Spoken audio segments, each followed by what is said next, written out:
doing? Hello. Falstaff, Weldon Gorey.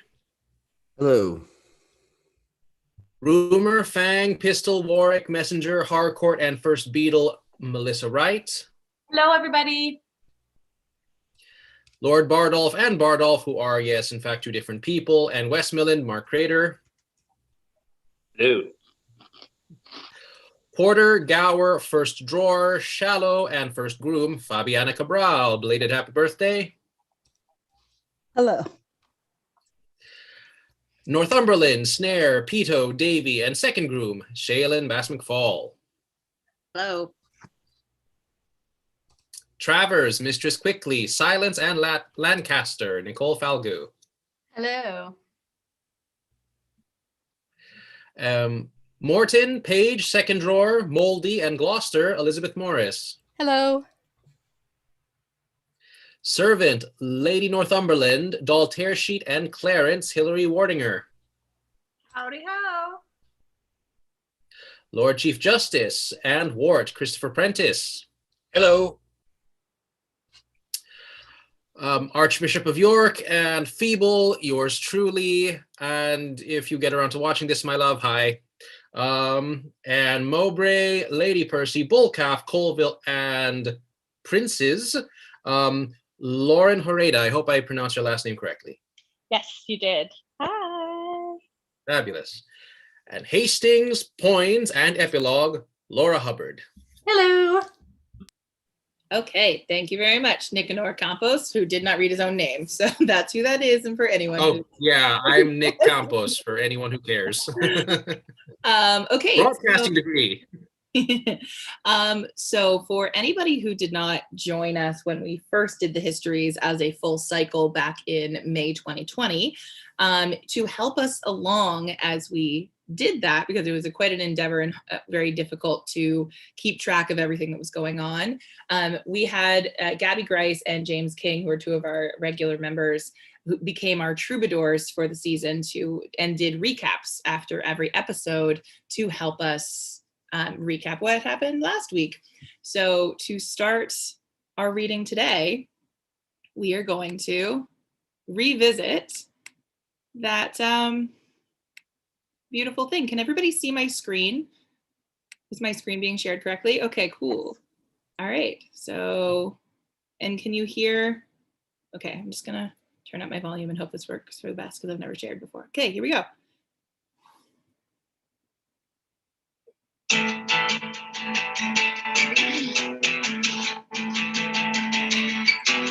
So Henry is the king now, and everyone's at war.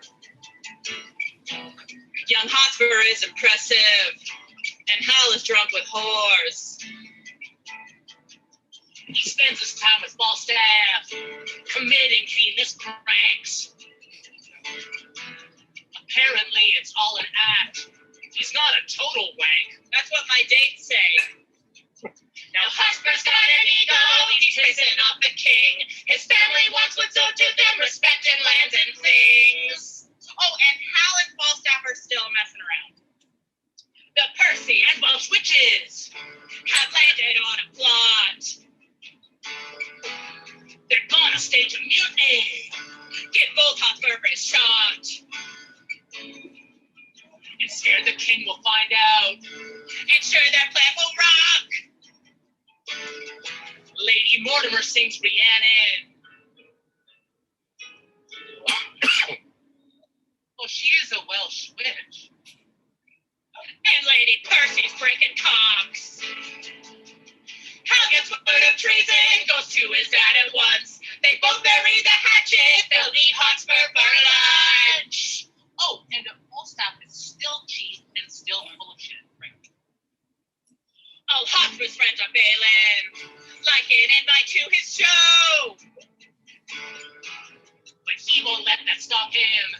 Do you think he's high on blow? Yeah, what is his childhood trauma? The king offers to make up.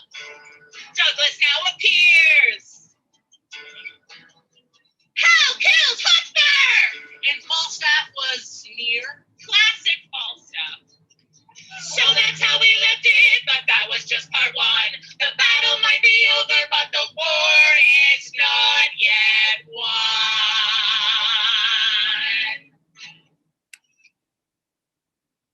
Okay, so that is our recap of last time. So hold on, how do I stop this Deadly video? battle at Shrewsbury. Oh my god, spoilers. Some rebel leaders still wage war. They still hope Hold on one for. second.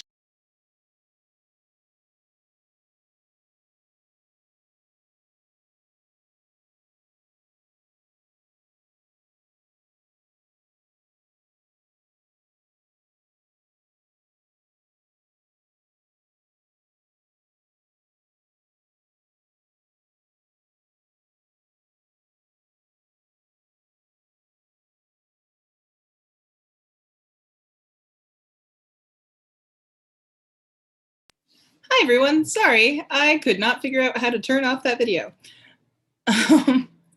Okay, so we are ready to start. If everybody who's not in the scene can turn off their cameras, and we are going to start the second part of Henry IV, Part 2. Warworth?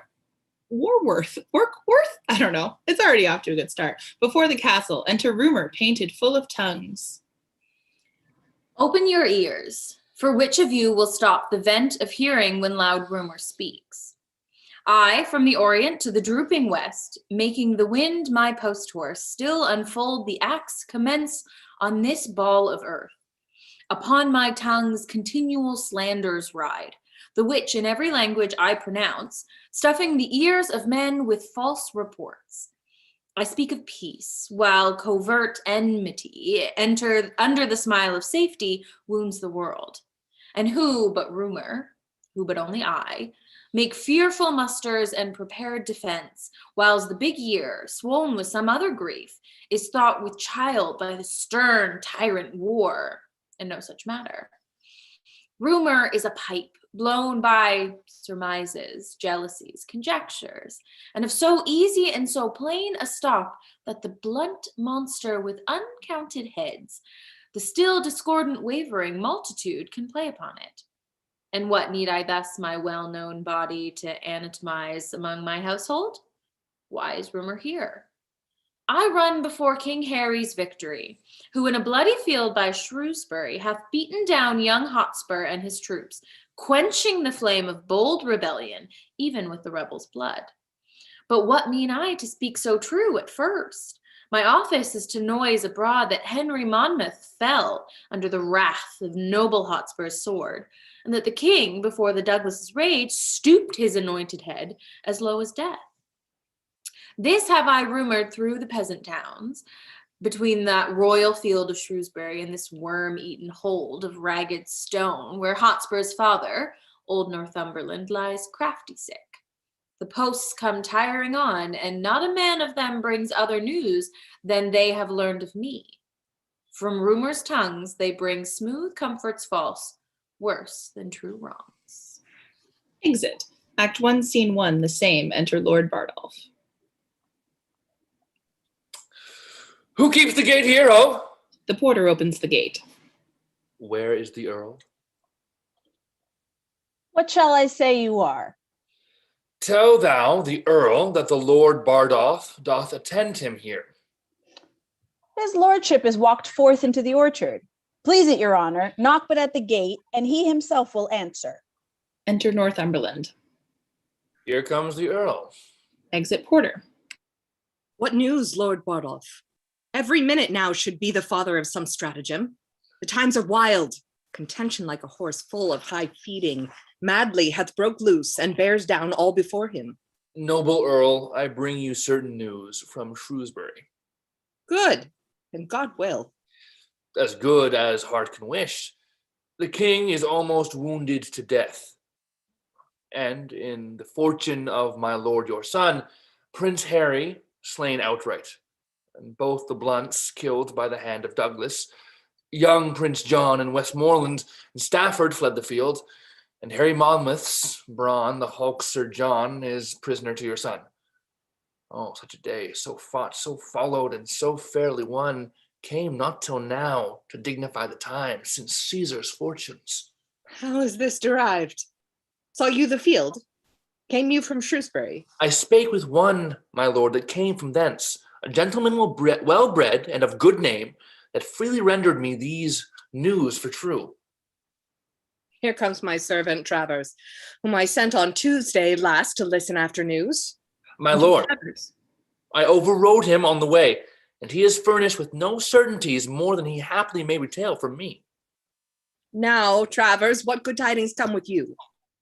My lord, Sir John Umfreville turned me back with joyful tidings, and being better horsed, outrode me. After him came spurring hard a gentleman almost forespent with speed that stopped by me to breathe his bloodied horse. He asked the way to Chester, and of him I did demand what news from Shrewsbury. He told me that rebellion had bad luck and that young Harry Percy's spur was cold.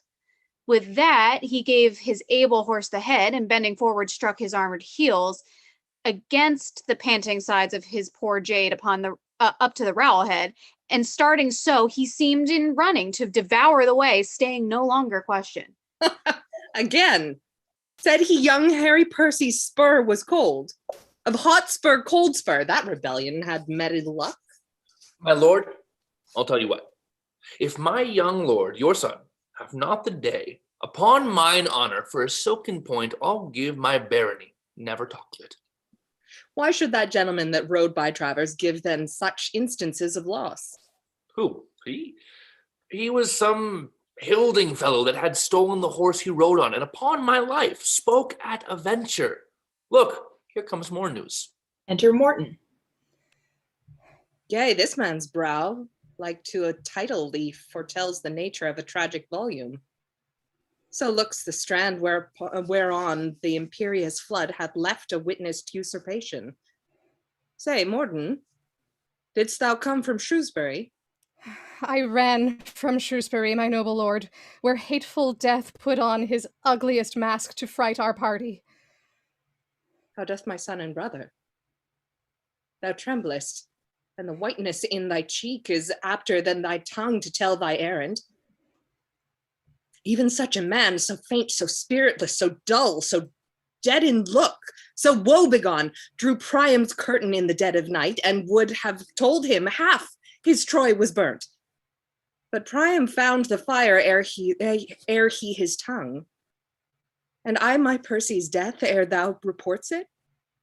This thou wouldst say, your son did thus and thus, your brother thus, so fought the noble Douglas, stopping my greedy ear with their bold deeds, but in the end, to stop my ear indeed, thou hast a sigh to blow away this praise, ending with brother, son, and all are dead. Douglas is living, and your brother yet, but for my lord your son. Why, he is dead. See what a ready tongue suspicion hath. He that but bears the thing he would not know hath by instinct knowledge from others' eyes that what he feared is chanced. Yet speak, Morton. Tell thou an earl his divination lies, and I will take it as a sweet disgrace and make thee rich for doing me such wrong. You are too great to be by me gainsayed. Your spirit is too true, your fears too certain. Yet for all this, see not that Percy's dead. I see a strange confession in thine eye. Thou shakest thy head and holdst in fear or sin to speak a truth. If he be slain, say so. The tongue offends not that reports his death, and he doth sin that doth belie the dead. Not he which says the dead is not alive.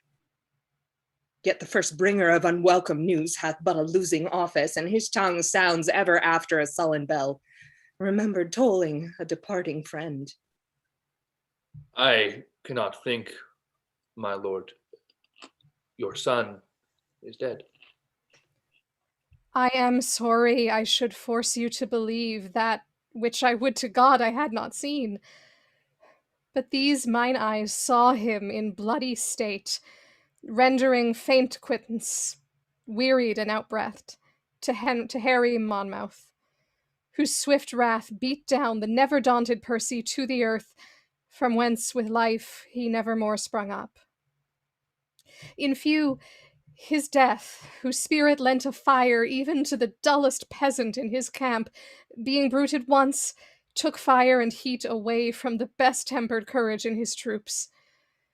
For from his metal was his party steeled, which once in him abated, all the rest turned on themselves like dull and heavy lead. And as the thing that's heavy in itself upon enforcement flies with greatest speed, so did our men, heavy in Hotspur's loss. Lend to this weight such lightness with their fear that arrows fled not swifter toward their aim than did our soldiers, aiming at their safety, fly from the field. Then was the noble Worcester too soon ta'en prisoner, and that furious Scot, the bloody Douglas, whose well-labouring sword had 3 times slain the appearance of the king, can veil his stomach and did grace the shame of those that turned their backs, and in his flight, stumbling in fear, was took. The sum of all is that the king hath won, and hath sent out a speedy power to encounter you, my lord, under the conduct of young Lancaster and Westmoreland. This is the news at full. For this I shall have time enough to mourn. In poison there is physic, and these news having been well, that would have made me sick. Being sick have in some measure made me well. And as the wretch whose fever-weakened joints like strengthless hinges buckle under life, impatient of his fit, breaks like a fire out of his keeper's arms, even so my limbs, weakened with grief, being now enraged with grief, are thrice themselves. Hence, therefore, thou nice crutch, a scaly gauntlet now to joint of steel, must glove this hand. And hence, thou sickly quiff, thou art a guard too wanton for the head, which princes, fleshed with conquest, aim to hit. Now bind my brows with iron, and approach the ragged hour that time and spite dare bring to frown upon the enraged Northumberland. Let heaven kiss earth. Now let not nature's hand keep the wild flood confined. Let order die. And let this world no longer be a stage to feed contention in a lingering act, but let one spirit of the firstborn Cain reign in all bosoms, that each heart being set on bloody courses, the rude scene may end, and darkness be the barrier of the dead. This strained passion doth you wrong, my lord. Sweet Earl, divorce not wisdom from your honor. The lives of all your loving complices lean on your health, the which, if you give o'er to stormy passion, must perforce decay. You cast the event of war, my noble lord, and summed the account of chance before you said, "Let us make head." It was your surmise that in the dole of blows your son might drop. You knew he walked o'er perils on an edge more likely to fall in than to get o'er. You were advised his flesh was capable of wounds and scars, and that his forward spirit would lift him where the most trade of danger ranged. Yet did you say, "Go forth"? And none of this, though strongly apprehended, could restrain the swift-born action. What hath then befallen, or what hath this bold enterprise brought forth, more than that being which was like to be? We all that are engaged to this loss knew that we ventured on such dangerous seas, that if we wrought our life 'twas 10 to 1, and yet we ventured for the gain proposed, choked the respect of likely peril feared, and since we are o'erset, ventured again. Come, we will all put forth body and goods. 'Tis more than time. And, my most noble lord, I hear for certain, and do speak the truth, the gentle Archbishop of York is up with well-appointed powers. He is a man who, with a double surety, binds his followers. My lord, your son had only but the corpse, but shadows and the shows of men to fight, for that same word, rebellion, did divide the action of their bodies from their souls, and they did fight with queasiness, constrained as men drink potions, that their weapons only seemed on our side. But for their spirits and souls, this word, rebellion, it had froze them up as fish are in a pond. But now the bishop turns insurrection to religion.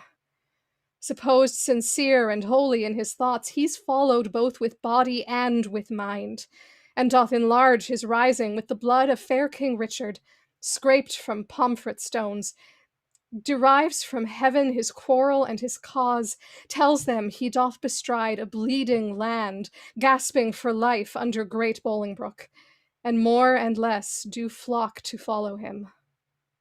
I knew of this before, but to speak truth, this present grief hath wiped it from my mind.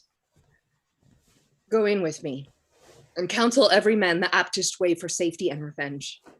Get posts and letters, and make friends with speed, for never so few, and never yet more need. Exit. Scene 2, London, a street. Enter Falstaff with his page bearing the sword and buckler. Sirrah, you giant, what says the doctor to my water? He said, sir, the water itself was a good, healthy water, but for the party that owed it, he might have more diseases than he knew for. Men of all sorts take a pride to gird at me. The brain of this foolish compounded clay, man, is not able to invent anything that tends to laughter more than I invent, or is invented on me. I am not only witty in myself, but the cause that wit is in other men. I do here walk before thee like a sow that hath o'erwhelmed all her litter but one. If the prince put thee into my service for any other reason than to set me off, why, then I have no judgment. Thou, whoreson, mandrake, thou art fitter to be worn in my cap than to wait at my heels. I was never manned with an agate till now, but I will inset you neither in gold nor silver, but in vile apparel, and send you back again to your master for a jewel, the juvenile, the prince, your master, whose chin is not yet fledged. I will sooner have a beard grow in the palm of my hand than he shall get one on his cheek, and yet he will not stick to stay his face as a face royal. God may finish it when he will. 'Tis not a hair amiss yet. He may keep it still at a face royal, for a barber shall never earn sixpence out of it. Yet he'll be crowing as if he had writ man ever since his father was a bachelor. He may keep his own grace, but he is almost out of mine, I can assure him. What said Master Dumbledon about the satin for my short cloak and slops? He said, sir, you should procure him better assurance than Bardolph. He would not take his band and yours. He liked not the security. Let him be damned, like the glutton. But pray God his tongue be hotter. A horse and a kidafel. A rascally, yea, forsooth, knave, to bear a gentleman in hand, and then stand upon security? The horse and smooth pates do now wear nothing but high shoes and bunches of keys at their girdles. And if a man is through with them in honest taking up, then they must stand on security. I had as lief they would put ratsbane in my mouth and as offer to stop it with security. I looked, I should have sent me 22 yards of satin, as I am a true knight. And he sends me security. Well, he may sleep in security, for he hath the horn of abundance, and the lightness of his wife shines through it. Yet cannot he see? We have his own lanthorn to light him. Where's Bardolph? He's gone into Smithfield to buy your worship a horse. I bought him in Paul's, and he'll buy me a horse in Smithfield. And I could get but a wife in the stews, I were manned, horsed, and wived. Enter Lord Chief Justice and servant. Sir, here comes the nobleman that committed the prince for striking him about Bardolph. Oh, wait close, I will not see him. What's he that goes there? Falstaff, and please your lordship. He that was in question for the robbery? He, my lord, but he hath since done good service at Shrewsbury, and as I hear, is now going with some charge to Lord John of Lancaster. What, to York? Call him back again. Sir John Falstaff! Boy, tell him I am deaf. You must speak louder. My master is deaf. I'm sure he is. To the hearing of anything good. Go, pluck him by the elbow. I must speak with him. Sir John! What? A young knave and begging? Is there not wars? Is there not employment? Doth not the king lack subjects? Do not the rebels need soldiers? Though it be a shame to be on any side but one, it is worse shame to beg than to be on the worst side. Were it worse in the name of rebellion, can tell how to make it.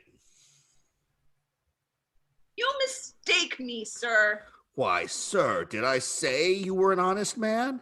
Setting my knighthood and my soldiership aside, I had lied in my throat if I had said so. I pray you, sir, then set your knighthood and our soldiership aside. Give me leave to tell you. You lie in your throat if you say I am any other than an honest man.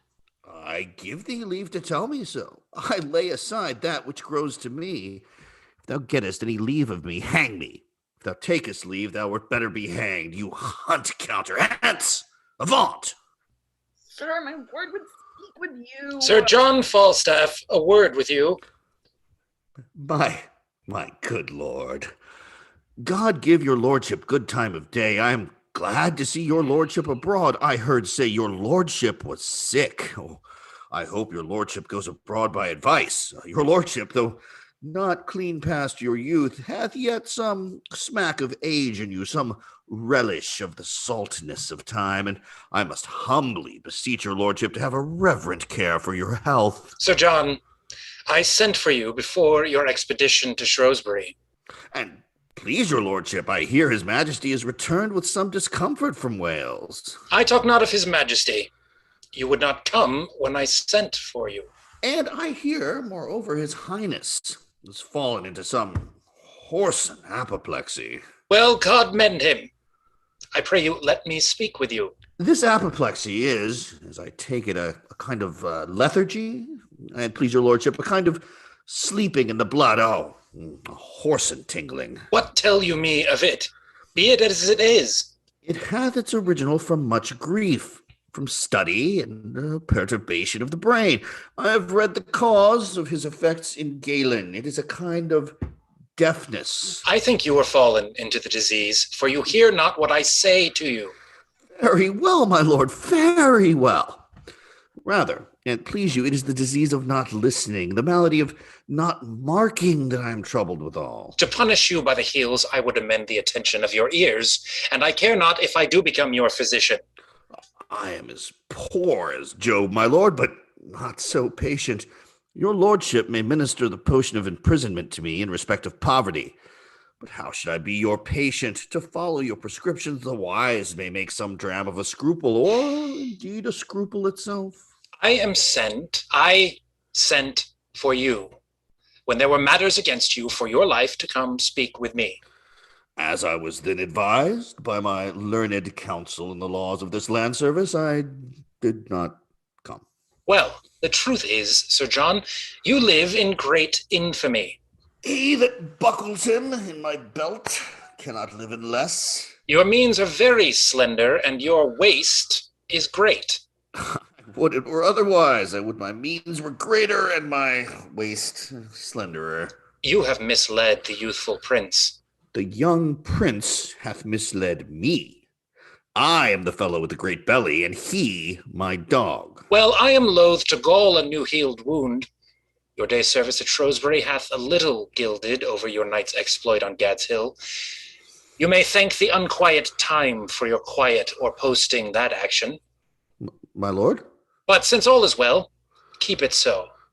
Wake not a sleeping wolf. Ah, to wake a wolf is as bad as to smell a fox. What? You're a candle.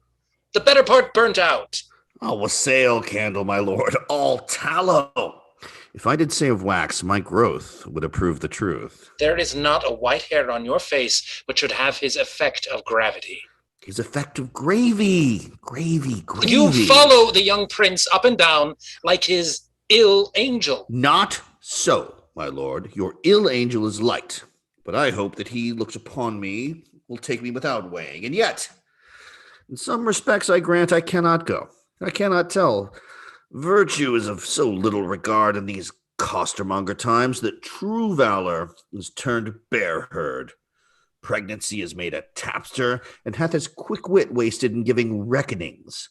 All the other gifts appurtenant to man, as the malice of this age shapes them, are not worth a gooseberry.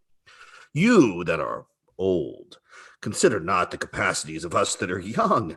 You do measure the heat of our lives with the bitterness of your galls, and we that are in the voward of our youth, I must confess, are wags too.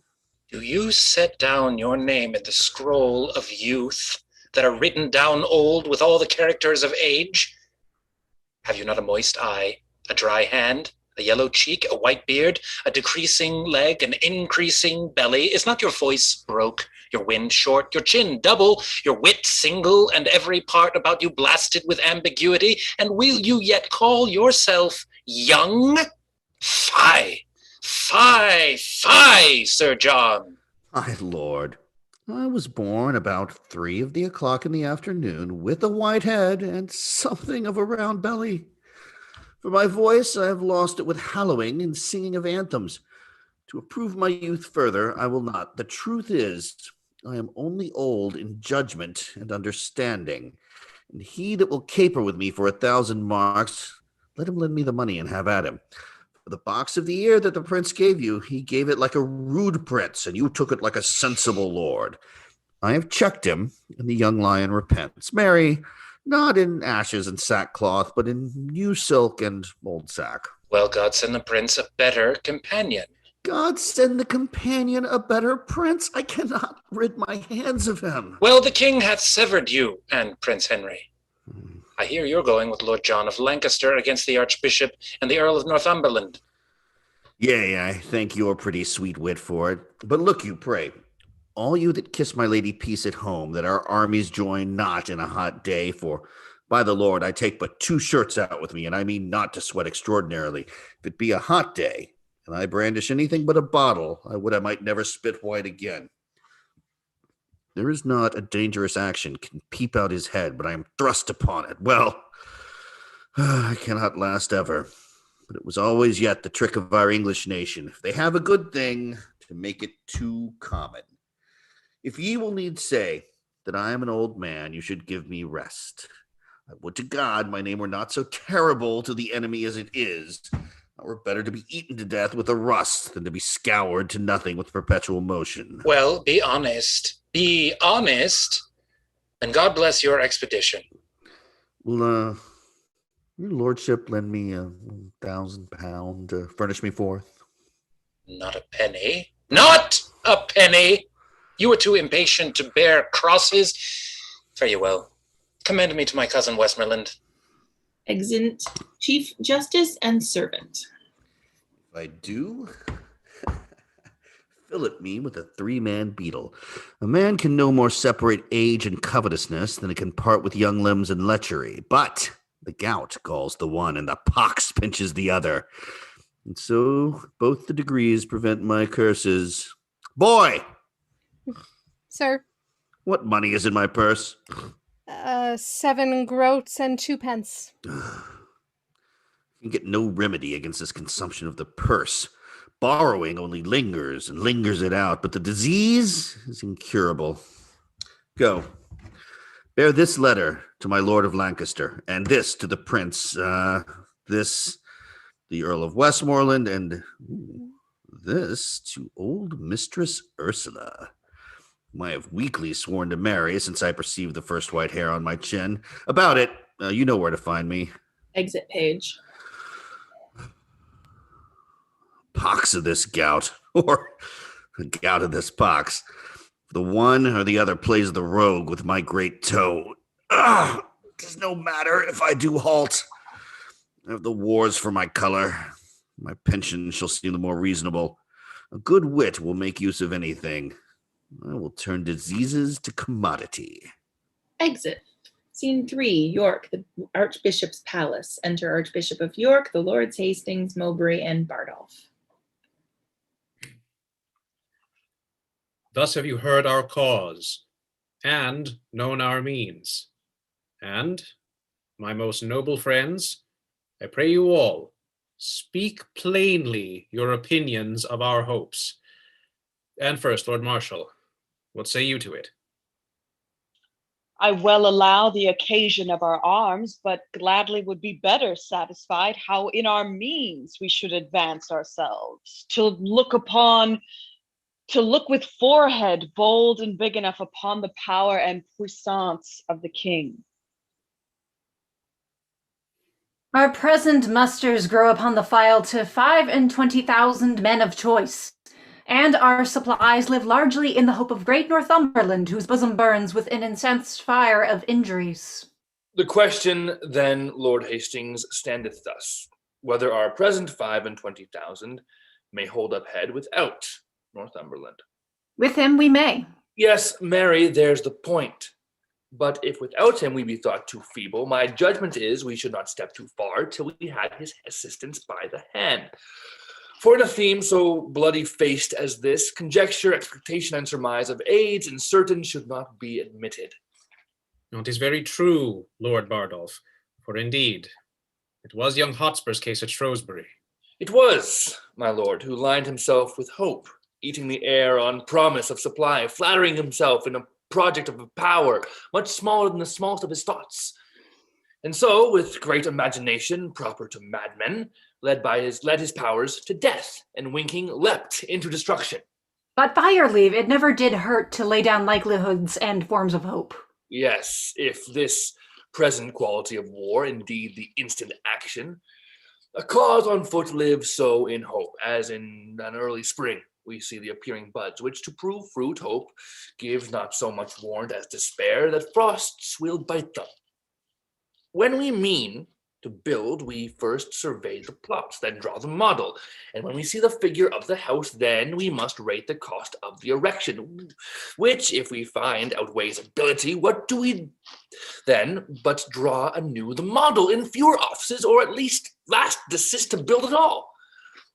Much more in this great work, which is almost to pluck a kingdom down and set another up, should we survey the plot of situation and the model consent upon a sure foundation. Question: surveyors know our own estate, how able such a work to undergo, to weigh against his opposite, or else we fortify in paper and in figures, using the names of men instead of men, and like one that draws the model of a house beyond his powers to build it. Who hath through gives over and leaves his part created cost and naked subject to the weeping clouds, a waste for churlish winter's tyranny. Grant that our hopes, yet likely of fair birth, should be stillborn, and that we now possessed the utmost man of expectation. I think we are a body strong enough, even as we are, to equal with the king. What? Is the king but 25,000? To us, no more. Nay, not so much, Lord Bardolph, for his divisions, as the times do brawl, are in 3 heads. One power against the French, and one against Glendower, perforce a third must take up us. So is the unfirm king in 3 divided, and his coffers sound with hollow poverty and emptiness. That he should draw his several strengths together and come against us in full puissance need not be dreaded.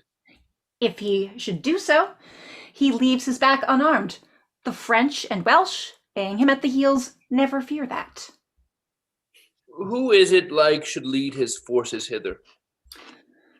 The Duke of Lancaster and Westmoreland, against the Welsh himself and Harry Monmouth, but who is substituted against the French, I have no certain notice. Let us on, and publish the occasion of our arms. The Commonwealth is sick of their own choice. Their over-greedy love hath surfeited, and habitation giddy and unsure hath he that buildeth on the vulgar heart. Oh, thou fond many! With what loud applause didst thou beat heaven with blessing Bolingbroke, before he was what thou wouldst have him be? And being now trimmed in thine own desires, thou, beastly feeder, art so full of him that thou provokest thyself to cast him up. So, thou common dog, didst thou disgorge thy glutton bosom of the royal Richard? and now thou wouldst eat thy dead vomit up, and howlst to find it. What trust is in these times? They that when Richard lived would have him die, are now become enamored on his grave. Thou, that threwst dust upon his goodly head, when through proud London he came sighing on after the admired heels of Bolingbroke, criest now, O earth, yield us that king again. And take thou this. O thoughts of men accursed, past and to come seems best, things present worst. Shall we draw our numbers and set on? We are time's subjects, and time bids be gone. Zund. Act 2, Scene 1, London, a street. Enter Mistress Quickly, Fang and his boy with her, and Snare following. Master Fang, have you entered the action? It is entered. Where's your yeoman? Is it a lusty yeoman? Will it stand to it? Sirrah, where's Snare? Oh, Lord, good Master Snare. Here. Snare, we must arrest Sir John Falstaff. Yea, good Snare. Good Master Snare. I have entered him in all. It may chance cost some of us our lives, for he will stab. Alas the day, take heed of him. He stabbed me in mine own house, and that most beastly. In good faith, he cares not what mischief he does. If his weapon be out, he will foin like any devil. He will spare neither man, woman, nor child. If I can close with him, I care not for his thrust. No, nor I neither. I'll be at your elbow. And I but fist him once, and come but within my vice. I am undone by his going. I warrant you, he's an infinitive thing upon my score. Good Master Fang, hold him sure. Good Master Snare, let him not scape. Comes continually to Pie Corner, saving your manhoods to buy a saddle. And he is indicted to dinner, to the Lubber's Head, in Lombard Street, to Master Smooths the Silkman. I pray ye, since my Exeon is entered, and my case so openly known to the world, let him be brought in to his answer. 100 mark is a long one for a poor lone woman to bear, and I have borne and borne and borne, and have been fubbed off and fubbed off and fubbed off from this day to that day. It is a shame to be thought on. There is no honesty in such dealing, unless a woman should be made an ass and to beast to bear every knave's wrong. Yonder he comes, and that errant momsy-nosed knave Bardolph with him. Do your offices. Master Fang and Master Snare, do me your offices. Enter Falstaff, Page, and Bardolph. Different one.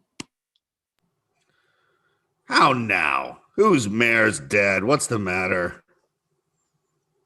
Sir John, I arrest you at the suit of Mistress Quickly. Away, varlets. Draw, Bardolph. Cut me off the villain's head and throw the queen in the channel.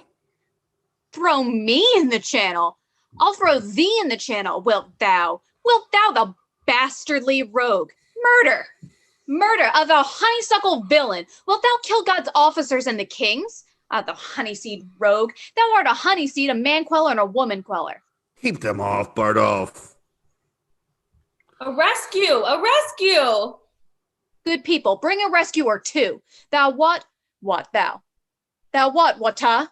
Do thou rogue, do thou hemp seed. Away, you scullion, you rampallion, you fustilarian. I'll tickle your catastrophe.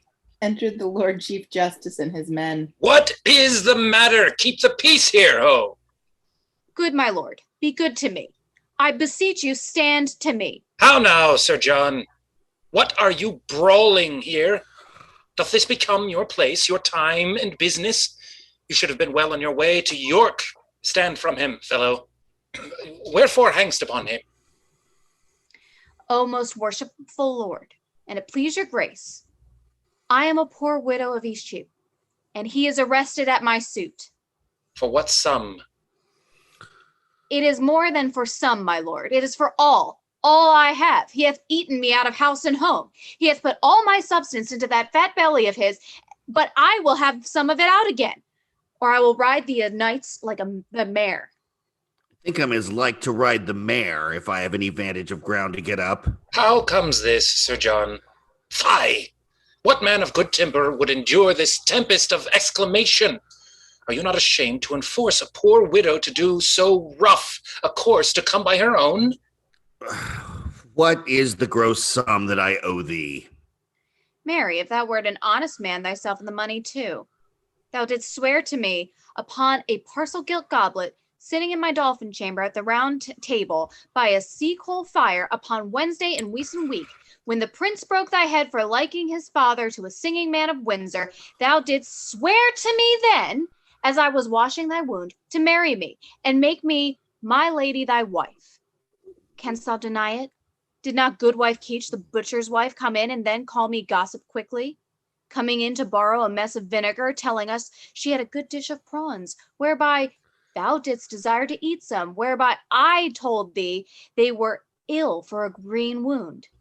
And didst thou not, when she was gone downstairs, desire me to be no more so familiarity with such poor people, saying that ere long they should call me madam? Didst thou not kiss me and bid me fetch thee 30 shillings? I put thee now to thy book oath, deny it if thou canst. My lord, this is a poor, mad soul, and she says up and down the town that the eldest son is like you. She hath been in good case, and the truth is, poverty hath distracted her. But for these foolish officers, I beseech I may have redress against them. Sir John, I am well acquainted with your manner of wrenching the true cause the false way. It is not a confident brow, nor the throng of words that come with such more than impudent sauciness from you can thrust me from a level consideration. You have, as it appears to me, practiced upon the easy-yielding spirit of this woman, and made her serve your uses both in purse and in person. Yea, in truth, my lord. Prithee, peace. Pay her the debt you owe her, and unpay the villainy you have done her. The one you may do with sterling money, the other with current repentance. My lord, I will not undergo this sneap without reply. You call honorable boldness impudent sauciness. If a man will make courtesy and say nothing, he is virtuous. No, my lord, my humble duty remembered. I will not be your suitor. I say to you, I do desire deliverance from these officers, being upon hasty employment in the king's affairs. You speak as having power to do wrong, but answer in the effect of your reputation and satisfy this poor woman. Come hither, hostess. Now, Master Gower. What news? The king, my lord, and Harry, Prince of Wales, are near at hand. The rest, this paper tells. As I am a gentleman. Faith, you said so before. As I am a gentleman. Come, no more words of it. By this heavenly ground I tread on, must be faint upon both my plate and tapestry of my dining chambers. Glasses is the only drinking, and for thy walls a pretty slight drollery, or the story of the prodigal, or the German hunting and waterwork is worth 1,000 of these bed hangings and these fly-bitten tapestries. Let it be £10 if thou canst. Come. And were not for thy humors, there's not a better wench in England. Go, wash thy face and draw the action. Come, thou must not be in this humor with me. Dost not know me. Come, I know thou wast set on to this. Pray thee, Sir John, let it be but 20 nobles. If faith I am loath to pawn my plate, so God save me, la. Let it alone. I'll make others shift. You'll be a fool still. Well, you shall have it. Though I pawn my gown, I hope you'll come to supper. You'll pay me altogether? Will I live? Go, with her. Hook on. Will you have Doll Tearsheet meet you at supper?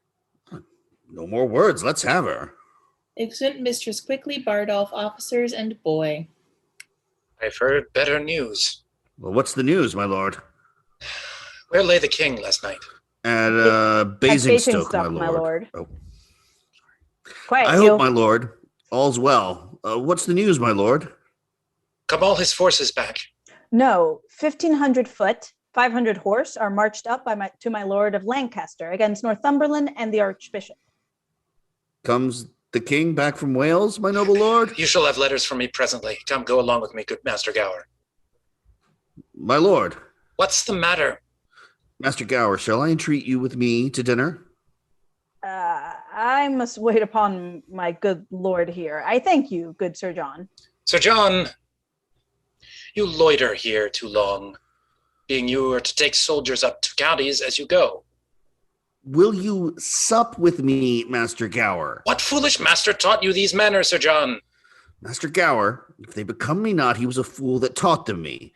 This is the right fencing grace, my lord, tap for tap, and so part fair. Now the Lord lighten thee. Thou art a great fool. Exeunt. Scene 2, London, another street. Enter Prince Henry and Poins. Before God, I am exceeding weary. Is it come to that? I had thought weariness does not have attached one of so high blood.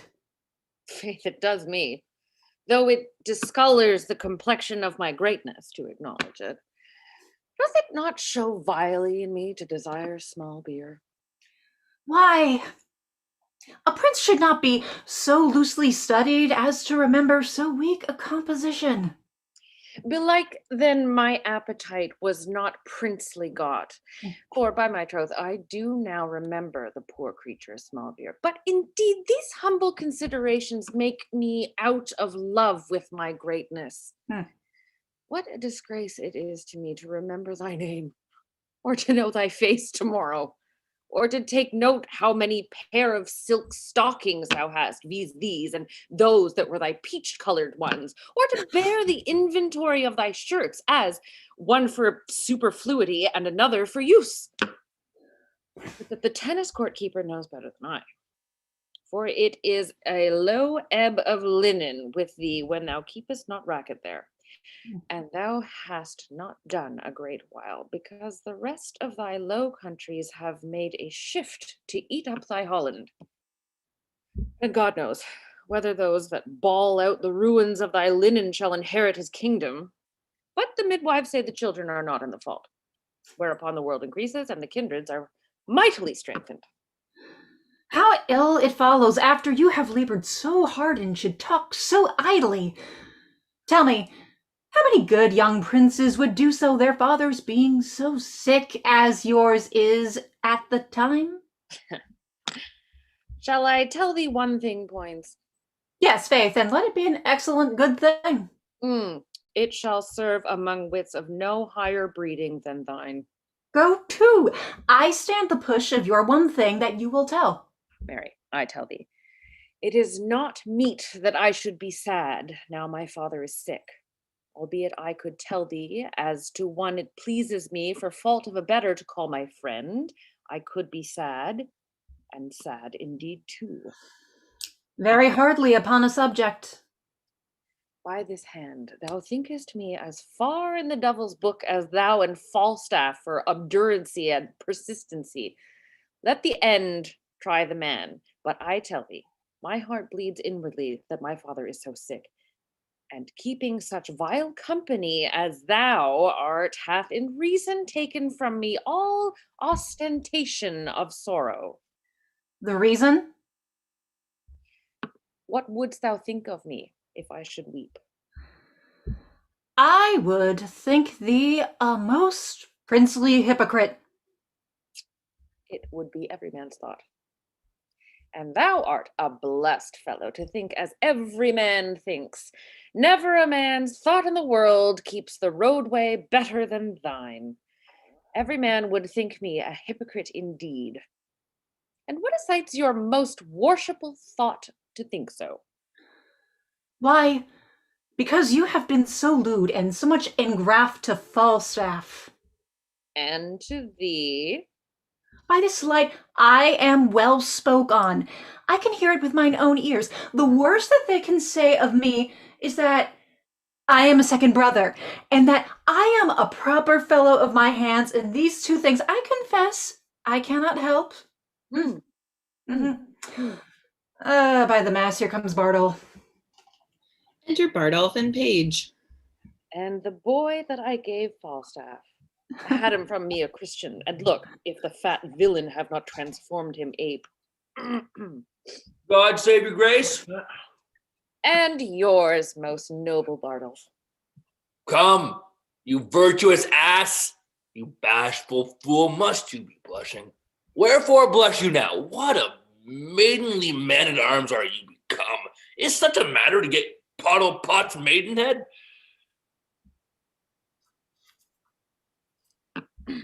Has not the boy profited Hal?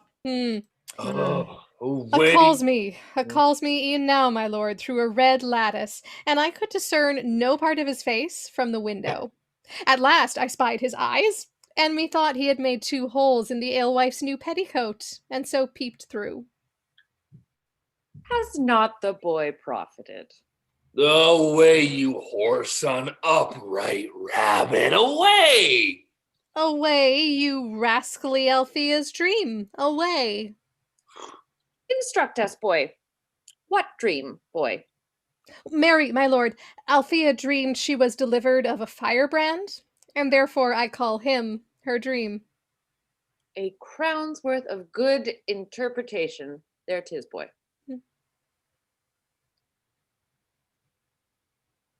Oh, that this good blossom could be kept from the cankers. Well, here's 6 to preserve thee. And you do not make him hanged among you? The gallows shall have wrong. And how doth thy master, Bardolph? Well, my lord, he heard of your grace's coming to town. There's a letter for you. Delivered with good respect. And how doth the Martelmas, your master?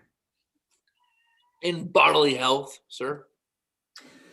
Marry, the immortal part needs a physician, but that moves not him. Though that be sick, it dies not. I do allow this one to be as familiar with me as my dog, and he holds his place, for look you how he writes. All right. John Falstaff, knight. Every man must know that, as oft as he has occasion to name himself, even like those that are kin to the king, for they never prick their finger, but they say, there's some of the king's blood spilt. How comes that? Says he that takes upon him not to conceive. The answer is as ready as a borrower's cap. I am the king's poor cousin, sir. Nay, they will be kin to us, or they will fetch it from Japhet. But to the letter. Sir John Falstaff, knight to the son of the king, nearest his father Harry, Prince of Wales. Why, this is a certificate. Peace. I will imitate the honorable Romans in brevity. He sure means brevity and breath, short-winded.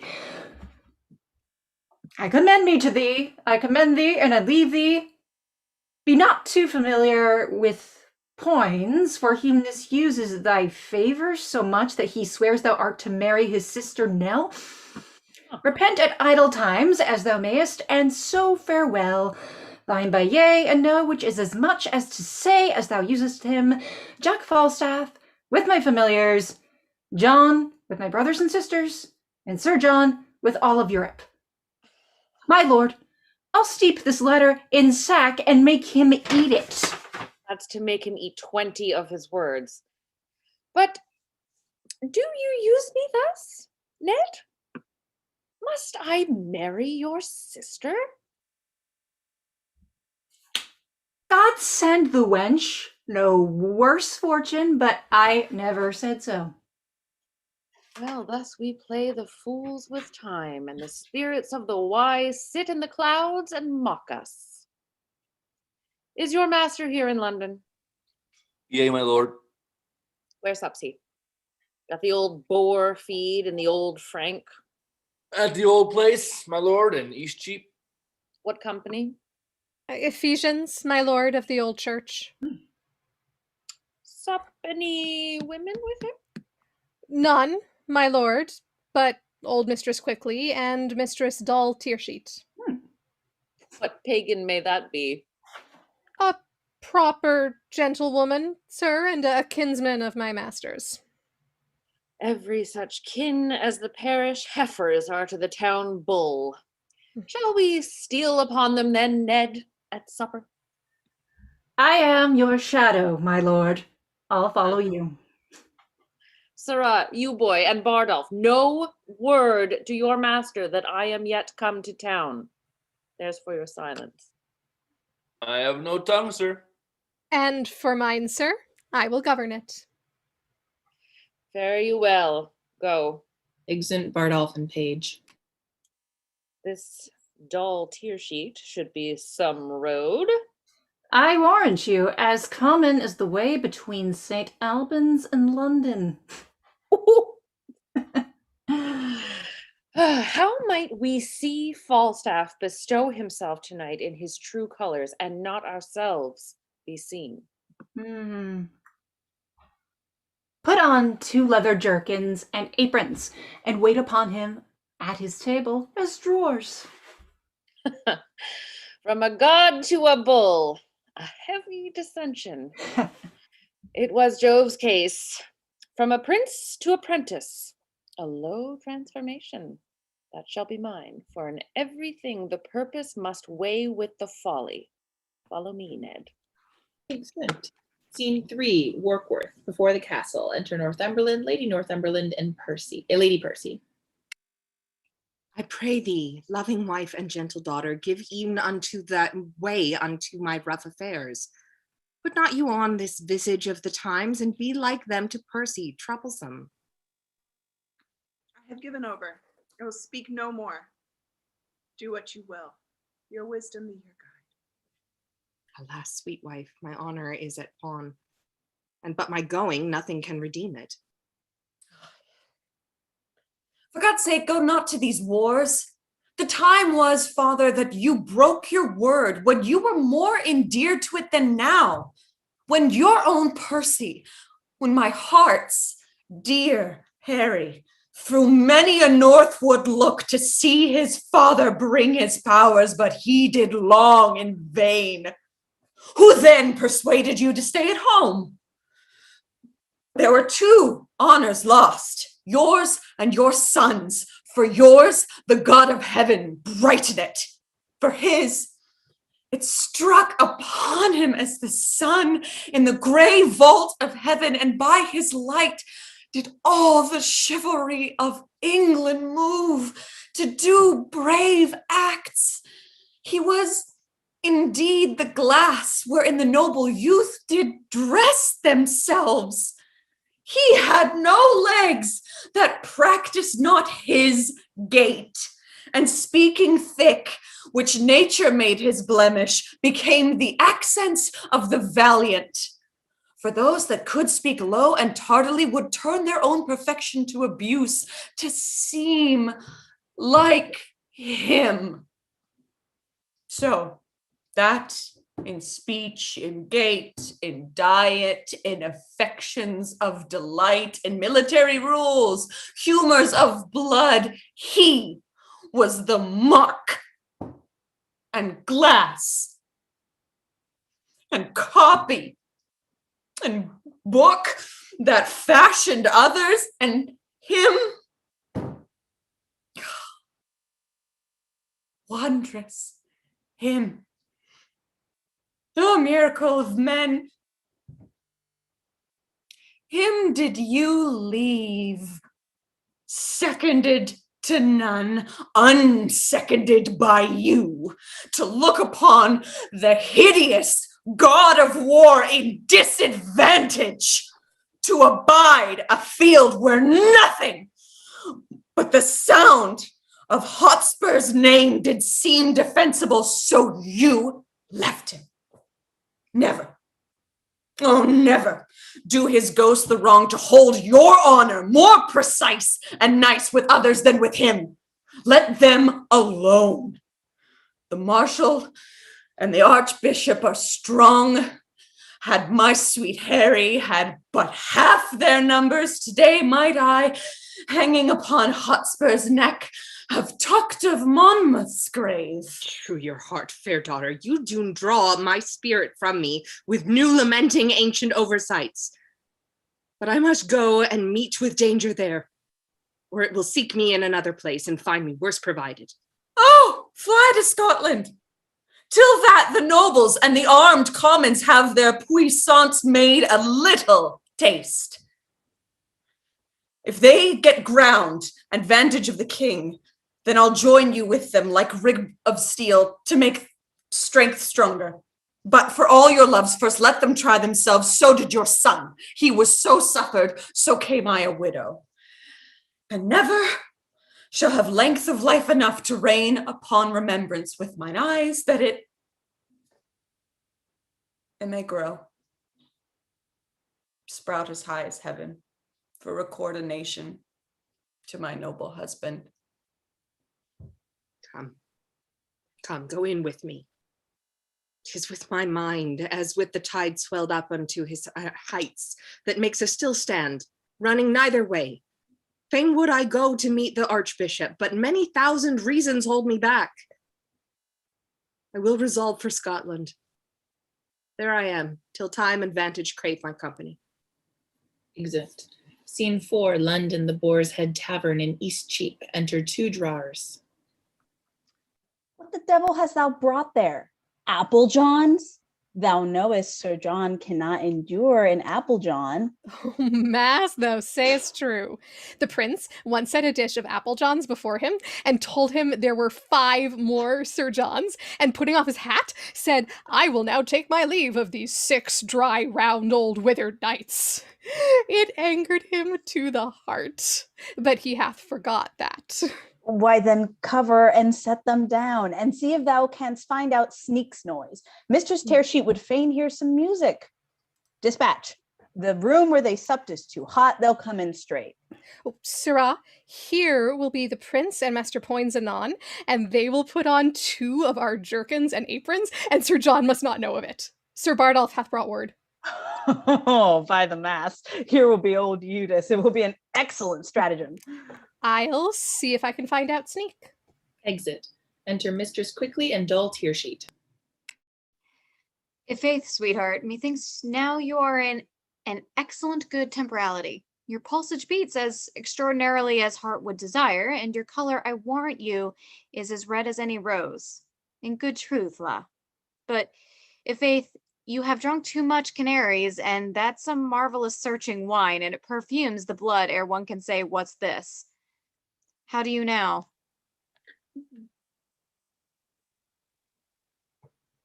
Better than I was. Why, that's well said. Good heart's worth gold. Lo, here comes Sir John. Enter Falstaff. When Arthur first in court, empty the Jordan. Exit first drawer. And was a worthy king. How now, Mistress Doll? Sick of a calm. Yea, good faith.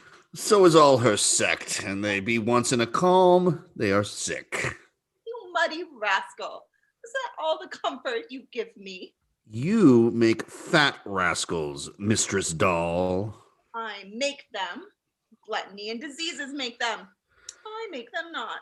If the cook helped to make the gluttony, you help to make the diseases. Doll, we catch of you. Doll, we catch of you. Grant that. My poor virtue, grant that. Yea, joy. Our chains and our jewels. Your brooches, pearls, and ouches. For to serve bravely is to come halting off, you know. To come off the breach with his pike bent bravely, and to surgery bravely, to venture upon the charged chambers bravely. Oh, hang yourself, you muddy conjure. Hang yourself.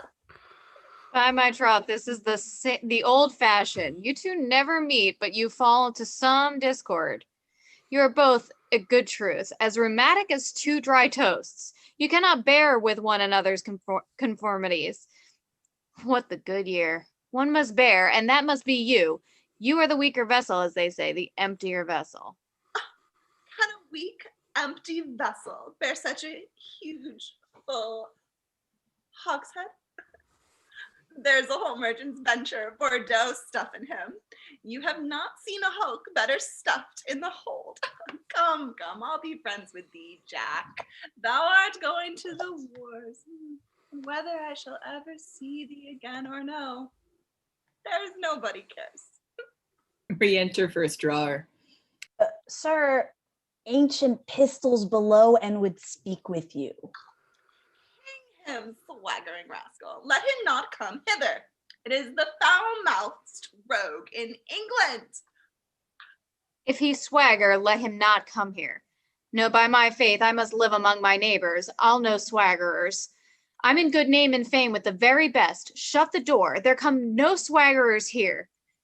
I have not lived all this time to have swaggering now. Shut the door, I pray you. Dost thou hear, hostess? Pray ye pacify yourself, Sir John. There comes no swaggerers here. Dost thou hear, it is mine ancient. Tilly-fally, Sir John, ne'er tell me. Your ancient swagger comes not in my doors.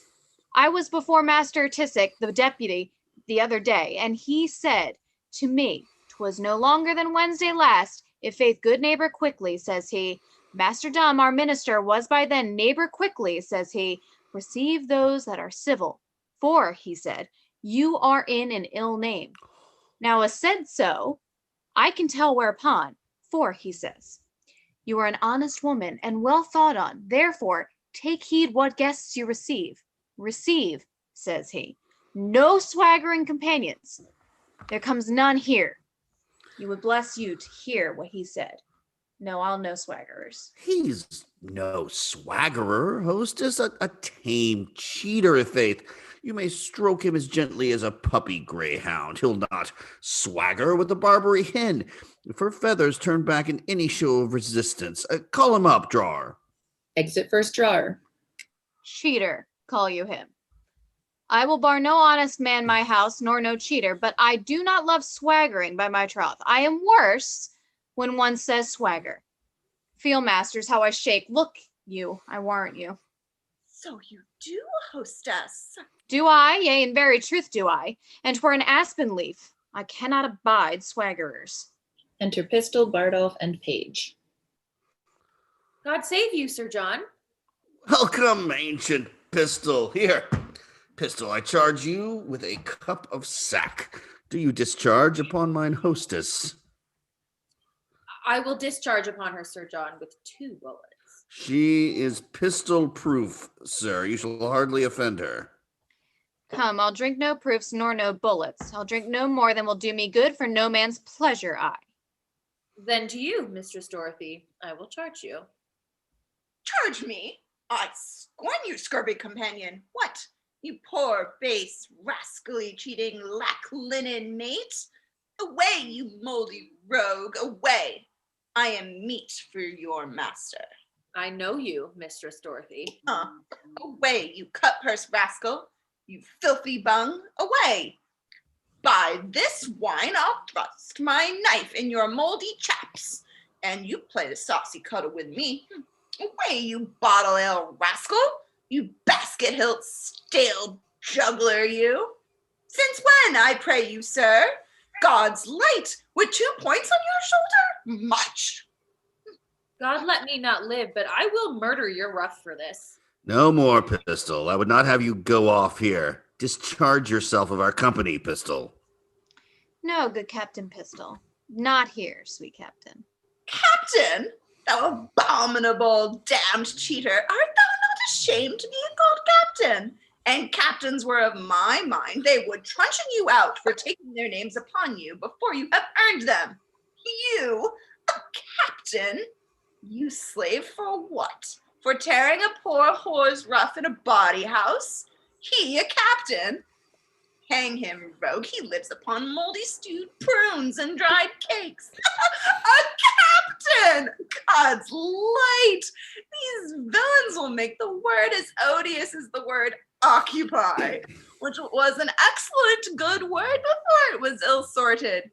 Therefore, captains had need look to it. Pray thee go down, good ancient. Hark thee hither, Mistress Doll. Not I tell thee what, Corporal Bardoff. I could tear her. I'll be revenged of her. Oh, pray thee, go down.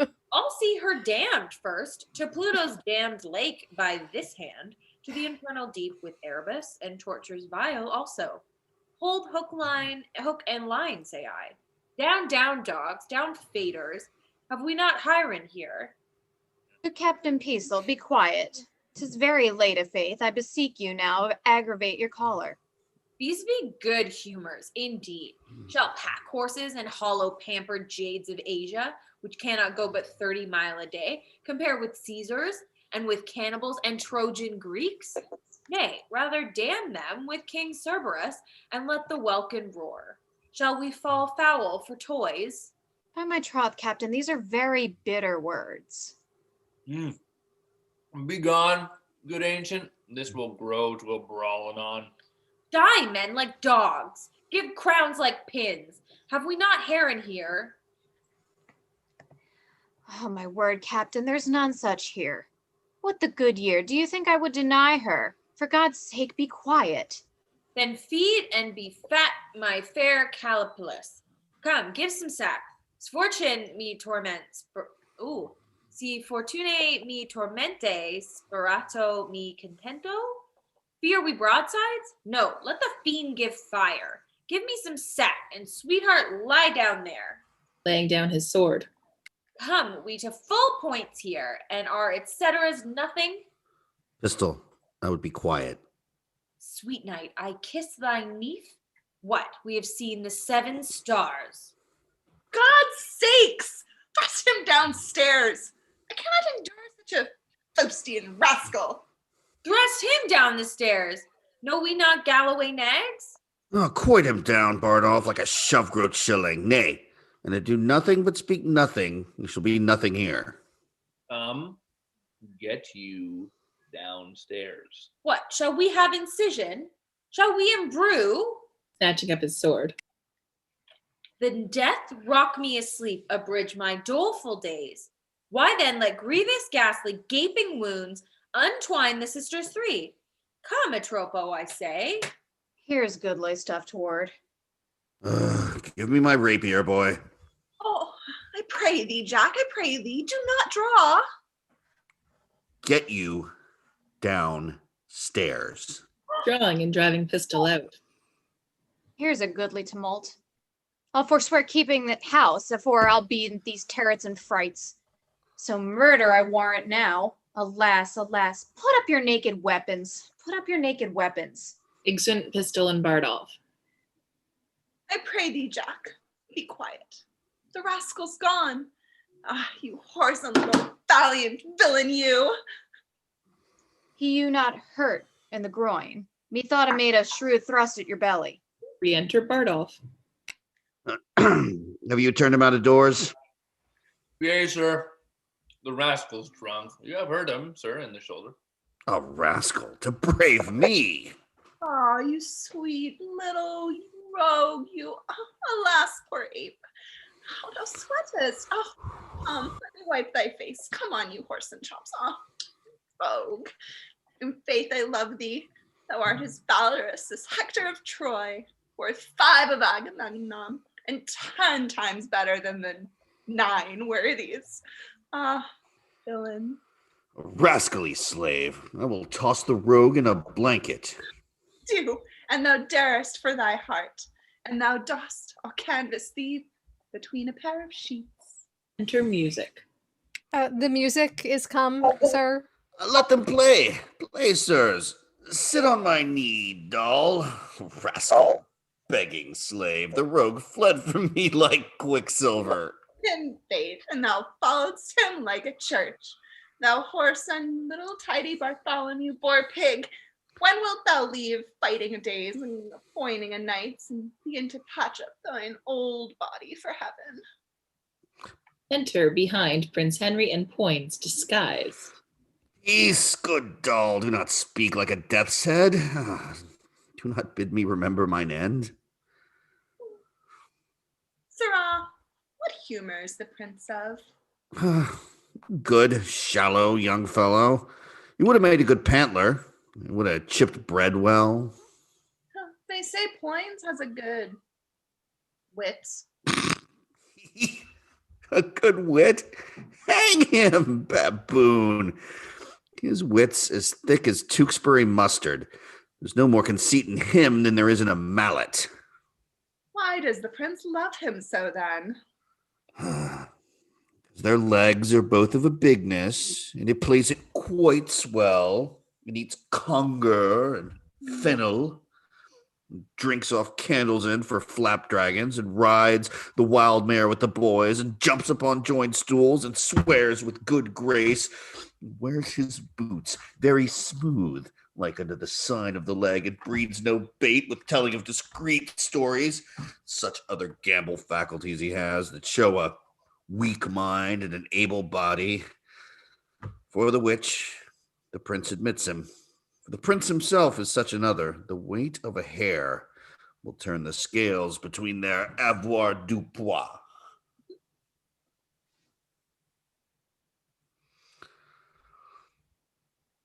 Not this knave of a wheel have his ears cut off. Let's beat him before his whore. Look, whether the withered elder hath not his poll clawed like a parrot. Is it not strange that desire should so many years outlive performance?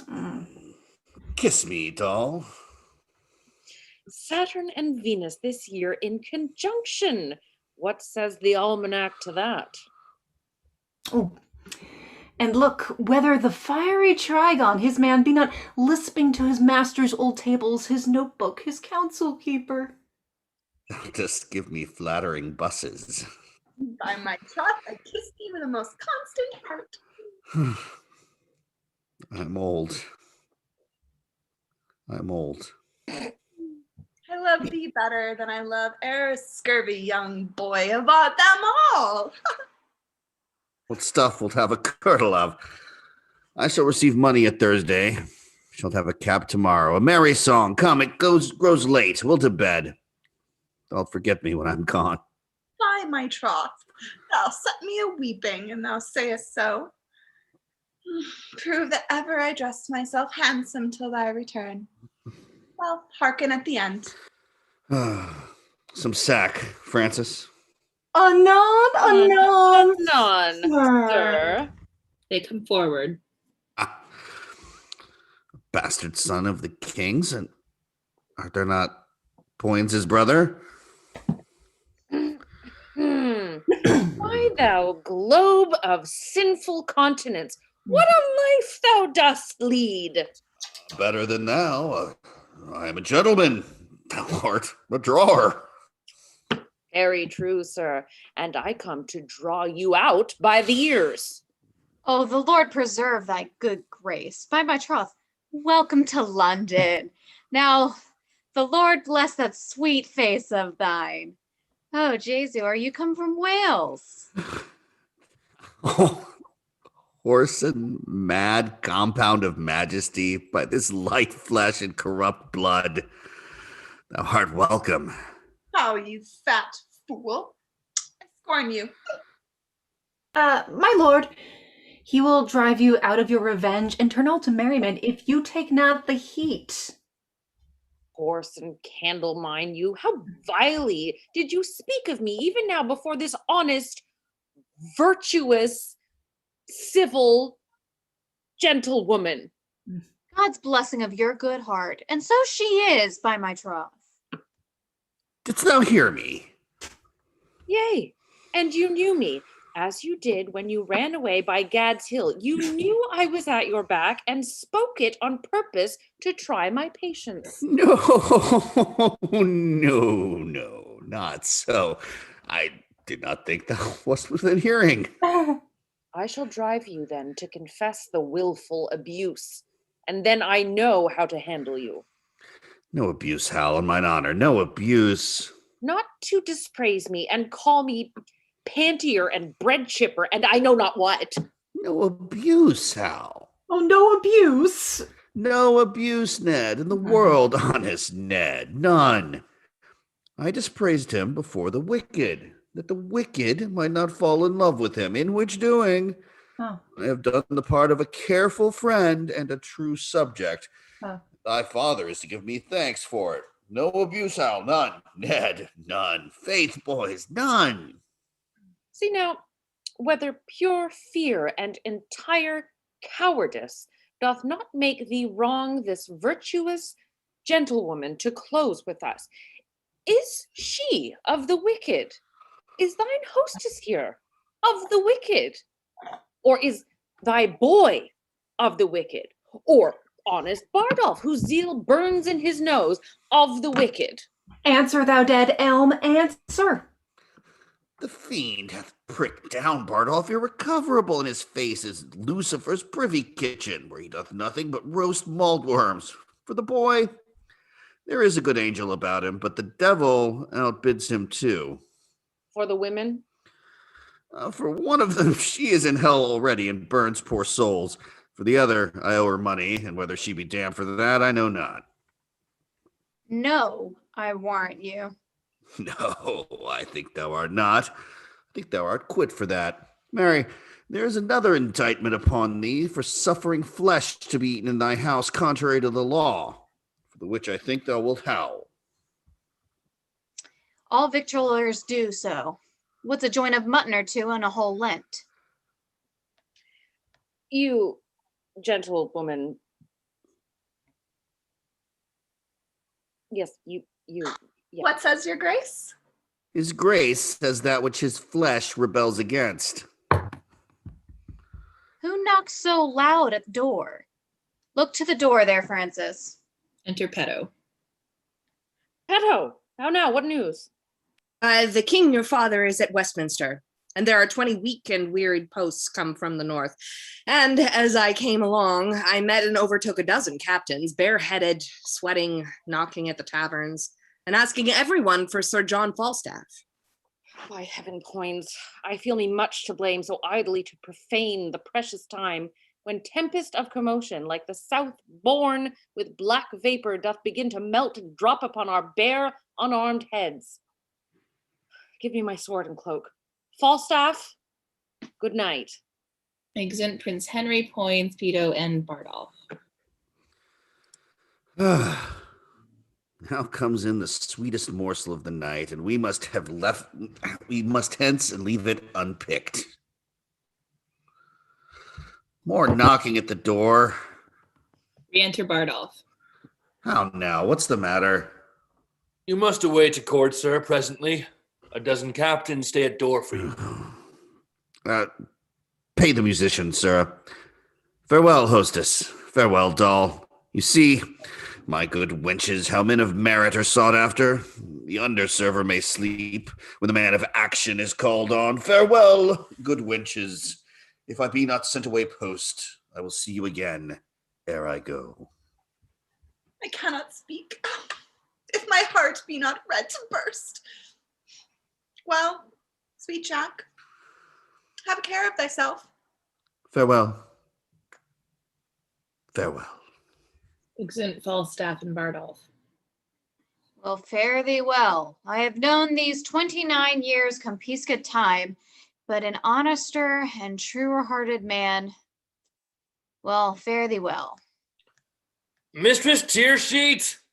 What's the matter? Good Mistress Tearsheet, come to my master. Oh, run, doll, run. Run, good doll, come. She comes, blubbered. Yea, will you come, doll? Exeunt. Act 3, Scene 1, Westminster, the palace. Enter King Henry IV in his nightgown with a page. Go. Call the Earls of Surrey and of Warwick. But ere they come, bid them read o'er these letters, and well consider them. Make good speed. Exit page. How many thousand of my poorest subjects are at this hour asleep? Oh, sleep.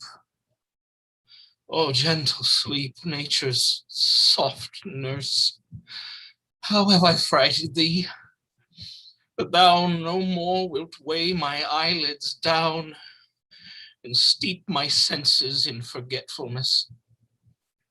Why rather sleep liest thou in smoky cribs, upon uneasy pallets stretching thee, and hushed with buzzing night flies to thy slumber, than in the perfumed chambers of the great, under the canopies of costly state, and lulled with sound of sweetest melody? O thou dull god, why liest thou with the vile in loathsome beds, and leavest the kingly couch a watch case or common larum bell?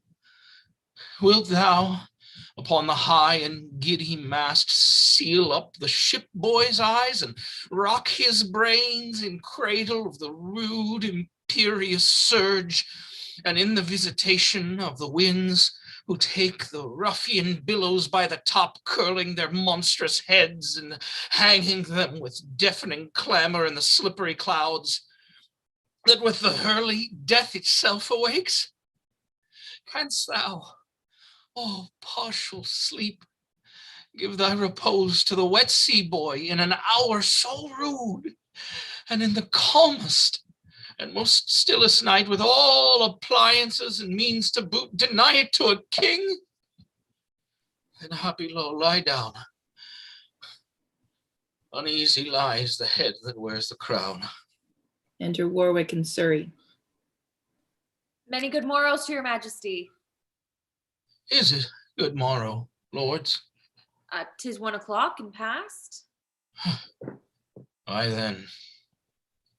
Good morrow to you all, my lords. Have you read o'er the letters that I sent you? We have, my liege. Then you perceive the body of our kingdom, how foul it is, what rank diseases grow, and with what danger near the heart of it? It is but as a body yet distempered, which to his former strength may be restored with good advice and little medicine. My lord Northumberland will soon be cooled.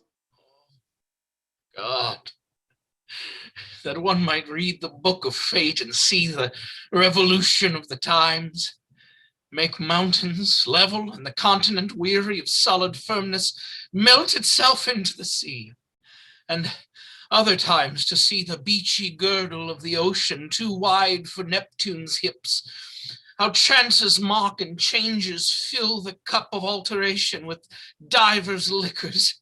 Oh, if this were seen, the happiest youth, viewing his progress through what perils past, what crosses to ensue, would shut the book and set him down and die. 'Tis not 10 years gone since Richard and Northumberland, great friends, did feast together, and in 2 years after were they at wars. But it is 8 years since this Percy was the man nearest my soul, who like a brother toiled in my affairs and laid his love and life under my foot. Yea, for my sake, even to the eyes of Richard, gave him defiance. But which of you was by? You, cousin Neville, as I may remember, when Richard, with his eye brimful of tears, then checked and rated by Northumberland, did speak these words, now proved a prophecy. Northumberland, thou ladder by the which my cousin Bolingbroke ascends my throne. Well then, God knows, I had no such intent. But that necessity so bowed the state that I and greatness were compelled to kiss. The time shall come, thus did he follow it, the time will come that foul sin gathering head shall break into corruption. So went on, foretelling this same time's condition and the division of our amity. There is a history in all men's lives, figuring the nature of the times deceased. The which observed a man may prophesy with a near aim of the main chance of things as yet not come to life, which in their seeds and weak beginnings lie entreasured.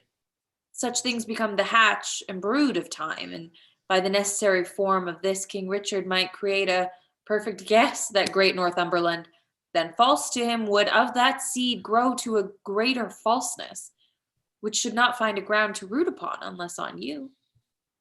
Are these things then necessities? Then let us meet them like necessities. And that same word even now cries out on us.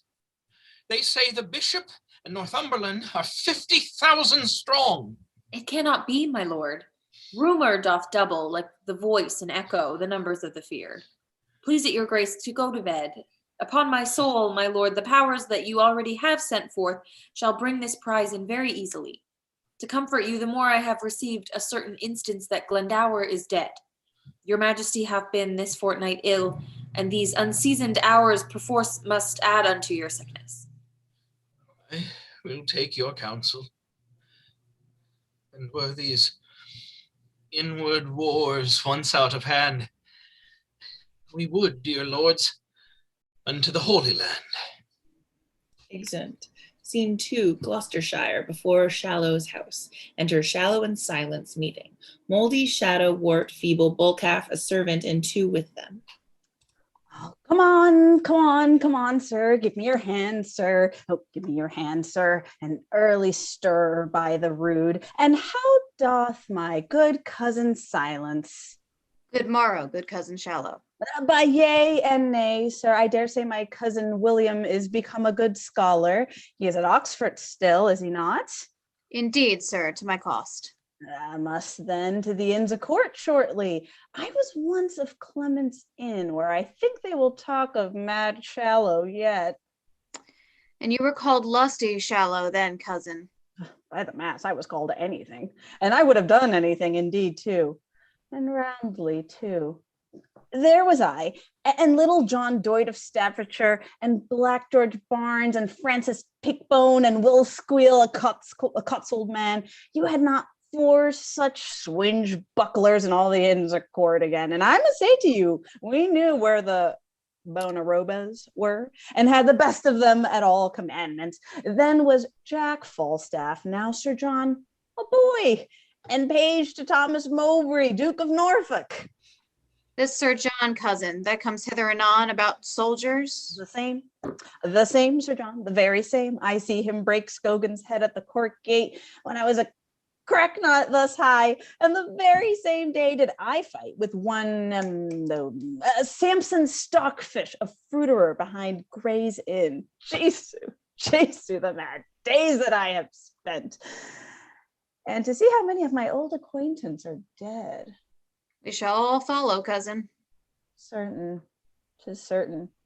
Very sure, very sure. Death, as the psalmist saith, is certain to all. All shall die. How a good yoke of bullocks at Stamford Fair? By my troth, I was not there. No, death is certain. Is old Double of your town living yet? Dead, sir. Jesus, dead. I drew a good bow, and dead. Shot fine shoot. John of Gaunt loved him well, and betted much money on his head. Dead. Oh, I would have clapped in the clout at 12 score, and carried you a forehand shaft of 14 and 14 and a half, that it would have done a man's heart good to see. How a score of ewes now? Thereafter as they be, a score of good ewes may be worth 10 pounds. And is old Double dead? Here come 2 of Sir John Falstaff's men, as I think. Enter Bardolph and 1 with him. Good morrow, honest gentlemen.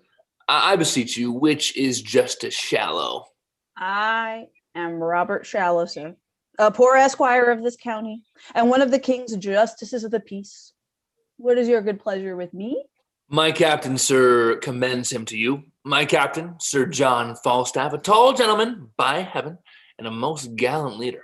He greets me well, sir. I knew him a good backsword man. How doth the good knight? May I ask how my lady his wife doth? Sir, Pardon, a soldier is better accommodated than with a wife. It is well said in faith, sir. And it is well said indeed, too. Better accommodated. It is good. Yea, indeed it is. Good phrases are surely and ever were very commendable. Accommodated. It comes of accommodо. Very good. A good phrase. Pardon me, sir. I have heard the word, phrase, call you it. By this good day, I know not the phrase, but I will maintain the word with my sword to be a soldier-like word, and a word of exceeding good command by heaven. Accommodated. That is, when a man is, as they say, accommodated, or when a man is being whereby a may be thought to be accommodated, which is an excellent thing. It is very just. Enter Falstaff. Oh, look who comes here, good Sir John. Give me your good hand. Give me your worship's good hand. By my troth, you like well and bear your years very well. Welcome, good Sir John. I am glad to see you well, good Master Robert Shallow. Master Shirkard, as I think?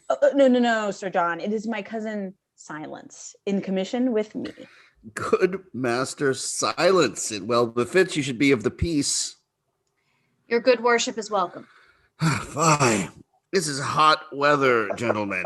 Have you provided me here a half dozen sufficient men? Marry have we, sir. Will you sit? Let me see them, I beseech you. Where's the roll? Where's the roll? Where's the roll? Let me see. Okay. So, yay, Mary, sir. Ralph Moldy. Let them appear as I call. Let them do so. Let me see. Where's Moldy? Here, and please you. What think you, Sir John? A good-limbed fellow, young, strong, and of good friends. Is thy name Moldy? Yea, and please you. 'Tis the more time thou wert used. Most excellent to faith. Things that are moldy lack use. Very singular good. If faith, well said, Sir John. Very well said. Prick him. I was pricked well enough before, and you could have let me alone. My old dame will be undone now for one to do her husbandry and her drudgery.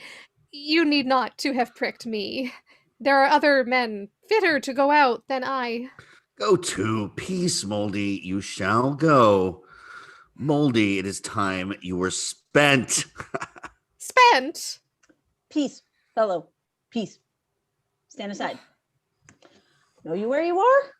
For the other Sir John, let me see. Simon Shadow. Mary, let me have him to sit under. He's like to be a cold soldier. Where's Shadow? Shadow.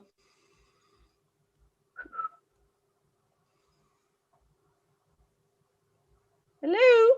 Shadow? Shadow? Shadow, where are you? Scurvy bastard. I know he's here somewhere.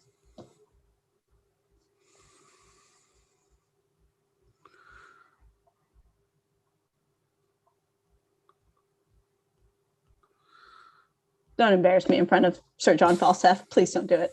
Come on, Shadow. Come on. Take one for the team. Ah, there he is. There he is. Okay. Shadow is... You'll do. You'll do just fine. Okay. Can you tell me where the Shadow's line is? Repeat them. Where's Shadow? Oh, here, sir. Shadow! Whose son art thou? My mother's son, sir. Thy mother's son. Like enough, and thy father's shadow. So the son of the female is the shadow of the male. It is often so indeed, but much of the father's substance. Do you like him, Sir John? Shadow will serve for summer. Prick him We have a number of shadows to fill up the muster book. Thomas Ward. Oh, where's he? Here, sir. Thy name, Wart? Yea, sir. Thou art a very ragged Wart. Shall I prick him down, Sir John? It were superfluous, for his apparel is built upon his back, and his whole frame stands upon pins. Prick him no more. You can do it, sir. You can do it. I commend you well. Francis Feeble. Here, sir. What trade art thou, Feeble? A woman's tailor, sir. Shall I prick him, sir? You may, but if he had been a man's tailor, he'd have pricked you. Wilt thou make as many holes in an enemy's battle as thou hast done in a woman's petticoat? I will do my good will, sir. You can have no more. Well said, good woman's tailor. Well said, courageous Feeble. Thou wilt be as valiant as the wrathful dove, or a most magnanimous mouse. Prick the woman's tailor well, Master Shallow. Deep, Master Shallow. I would Wart might have gone, sir. I would thou wert a man's tailor, that thou mightst mend him and make him fit to go. I cannot put him to a private soldier that is the leader of so many thousands. Let that suffice, most forcible Feeble. It shall suffice, sir. I am bound to thee, Reverend Feeble. Who's next? Peter Bullcalf the Green. Yay, Mary, let's see Bullcalf.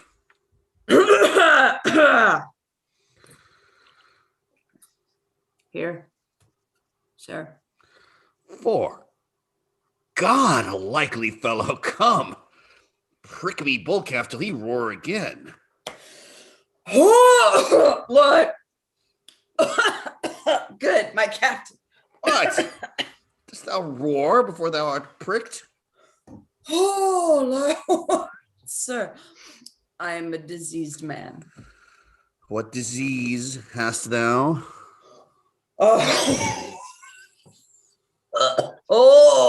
Some cold. Sir, cough. Sir, which I caught with ringing in the king's affairs upon his coronation day, sir. Come, thou shalt go to the wars in a gown. We will have away thy cold. I'll take such order that my friend shall ring for thee. Is here all? Here is 2 more called than your number. You must have but 4 here, sir. And so I pray you, go in with me to dinner. Come, I will go drink with you, but I cannot tarry dinner. I'm glad to see you, by my troth, Master Shallow. Oh, Sir John, do you remember, since we lay all night in the windmill in St. George's Field? Oh, no more of that. Good Master Shallow, no more of that. 'Twas a merry night. And is Jane Nightwork alive? She lives, Master Shallow. Huh. She never could away with me. Never. She would always say she could not abide Master Shallow. By the mass, I could anger her to the heart. She was then Bonaroba. Does she hold her own well? Old, Master Shallow. Hey, she must be old. She cannot choose but be old, certain she's old. And had Robin Nightwork by old Nightwork before I came to Clement's Inn. That's 55 years ago. Cousin Silence, that thou had seen that this night and I have seen. Sir John, said I well. We have heard the chimes at midnight, Master Shallow. That we have. In faith, Sir John, we have. Our watchword was, "Hem boys, come, let's to dinner. Come, Let's to dinner. Jesus, the days that we have seen. Come, come. Exeunt Falstaff and justices.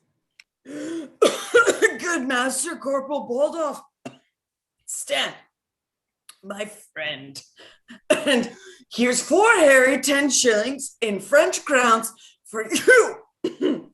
In very truth, sir, I has had a leave to be hanged, sir, as to go. And yet for mine own part, sir, I do not care, but rather because I am unwilling, and for mine own part have a desire to stay with my friends. Else, sir, I did not care for mine own part so much. Go to. Stand aside. And good Master Corporal Captain, for my old dame's sake, stand, my friend. She has nobody to do anything about her when I am gone, and she is old and cannot help herself. You shall have 40, sir. Go to. Stand aside.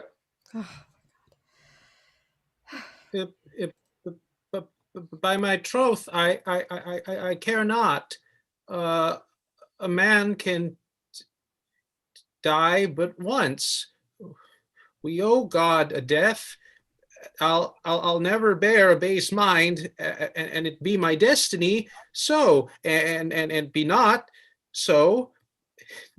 No man is too good to serve his prince, and let it go which way it will. He that dies this year is quit for the next. Well said. Thou art a good man, good fellow. Faith, I'll bear no base mind. Re-enter Falstaff and the justices. Sir, which men shall I have? 4 of which you please. Sir, a word with you. I have £3 to free Moldy and Bull Calf. Go to. Well, Come, Sir John, which 4 will you have?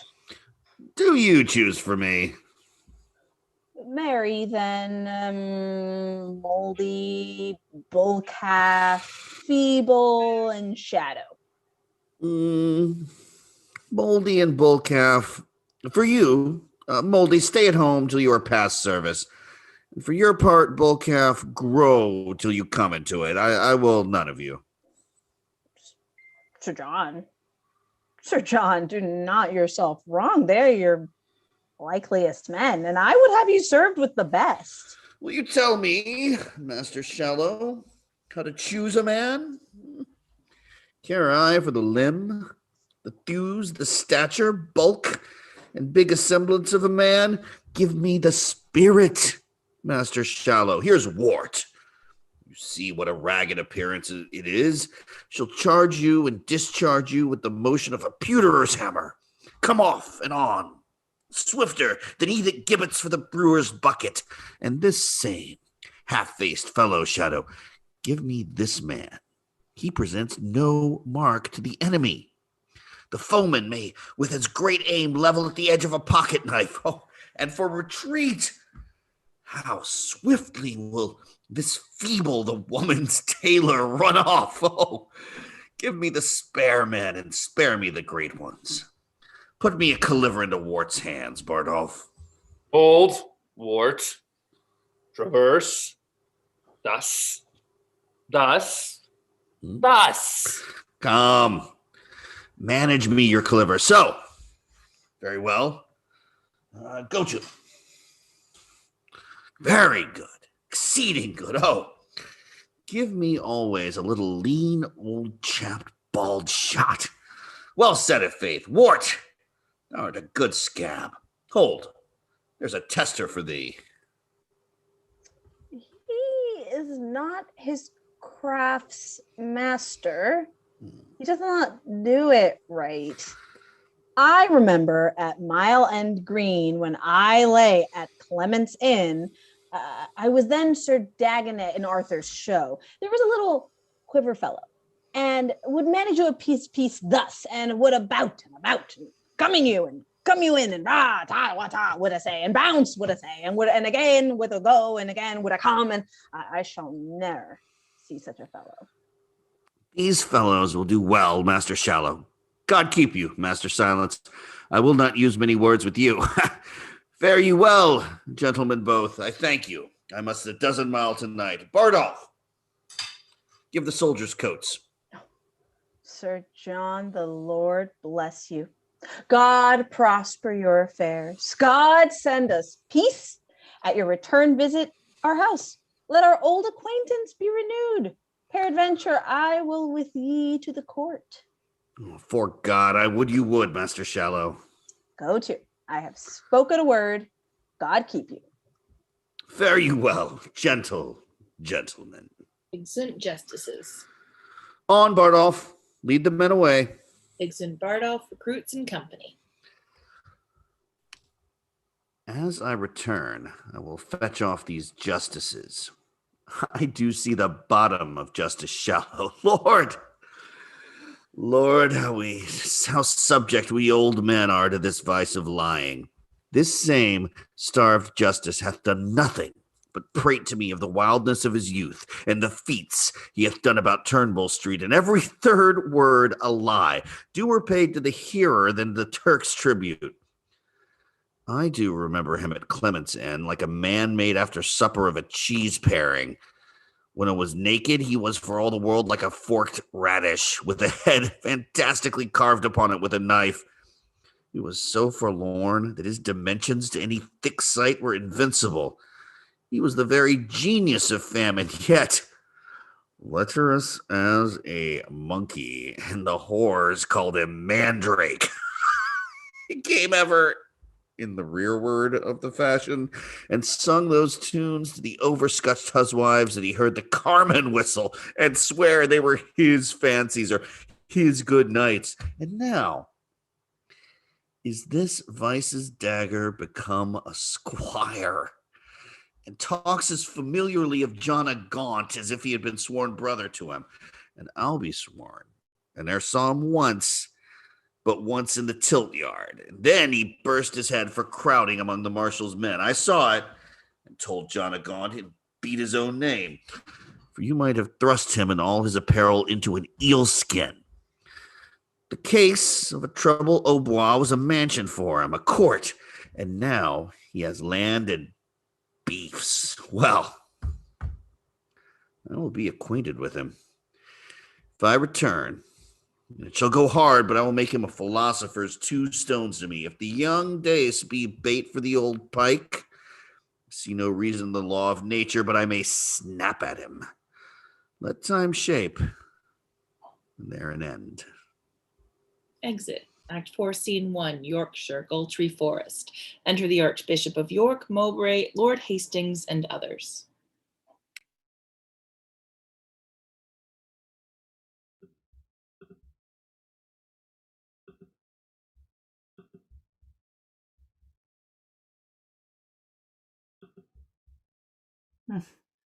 What is this forest called? 'Tis Gultree Forest, and it shall please your grace. Here stand, my lords, and send discoverers forth to know the numbers of our enemies. We have sent forth already. Oh, 'tis well done. My friends and brethren in these great affairs, I must acquaint you that I have received new dated letters from Northumberland.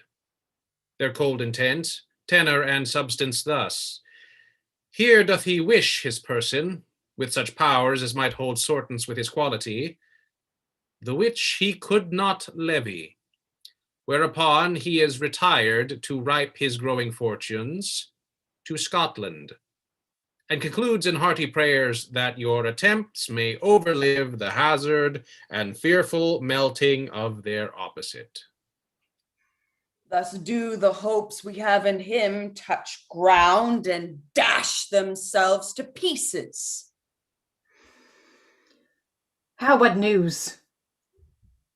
West of this forest, scarcely off a mile, in goodly form comes on the enemy.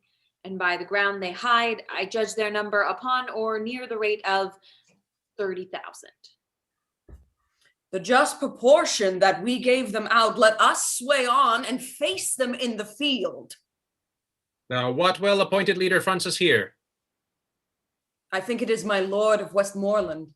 Health, and fair greeting from our general, the Prince, Lord John, and Duke of Lancaster.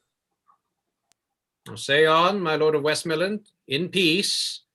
What doth concern your coming? Then, my lord, unto your grace do I in chief address the substance of my speech. If that rebellion came like itself in base and abject routs, led on by bloody youth, guarded with rags, and countenanced by boys in beggary, I say, if damned commotion so appeared in his true, native, and most proper shape, you, reverend father, and these noble lords had not been here to dress the ugly form of base and bloody insurrection with your fair honors. You, Lord Archbishop, whose see is by a civil peace maintained, whose beard the silver hand of peace hath touched, whose learning and good letters peace hath tutored, whose white investments figure innocence, the dove and very blessed spirit of peace. Wherefore do you so ill translate ourselves out of the speech of peace that bears such grace into the harsh and boisterous tongue of war, turning your books to graves, your ink to blood, your pens to lances, and your tongue divine to a trumpet and a point of war? Wherefore do I this? So the question stands. Briefly to this end. We are all diseased, and with our surfeiting and wanton hours have brought ourselves into a burning fever, and we must bleed for it, of which disease our late King Richard, being infected, died. But my most noble Lord of Westmoreland, I take not on me here as a physician, nor do I as an enemy to peace troop in the throngs of military men, but rather show a while, like fearful war, to diet rank minds sick of happiness, and purge the obstructions which begin to stop our very veins of life. Hear me more plainly. I have in equal balance justly weighed what wrongs our arms may do, what wrongs we suffer, and find our griefs heavier than our offenses. We see which way the stream of time doth run, and are enforced from our most quiet, thereby the rough torrent of occasion, and have the summary of all our griefs, when time shall serve, to show in articles, which long ere this we offered to the king, and might by no suit gain our audience. When we are wronged and would unfold our griefs, we are denied access unto his person, even by those men that have done us wrong, the dangers of the days but newly gone, whose memory is written on the earth with yet appearing blood, and the examples of every minute's instance present now hath put us in these ill-beseeming arms, not to break peace or any branch of it, but to establish here a peace indeed, concurring both in name and quality. Whenever yet was your appeal denied? Wherein have you been galled by the king? What peer hath been suborned to grate on you, that you should seal this lawless bloody book of forged rebellion with a seal divine and consecrate commotion's bitter edge? My brother general, the commonwealth, to brother born on household cruelty, I make my quarrel in particular. There is no need of any such redress, or if there were, it not belongs to you.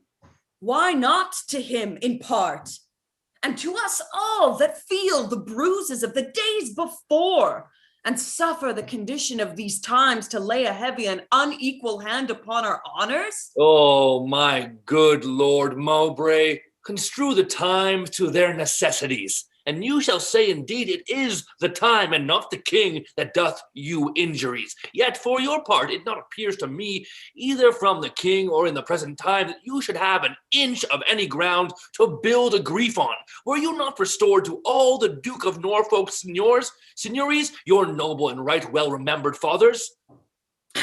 What thing in honor had my father lost that need to be revived and breathed in me? The king that loved him, as the state stood him, was perforce compelled to banish him.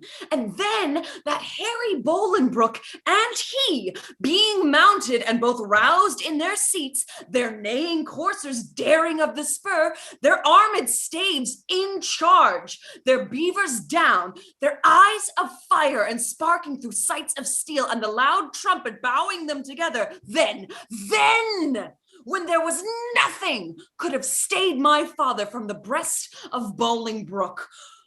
Oh, when the king did throw his warder down, his own life hung upon the staff, he threw he down himself all their lives, that by indictment, by dint of sword, have since miscarried under Bolingbroke. You speak, Lord Mowbray, now you know not what.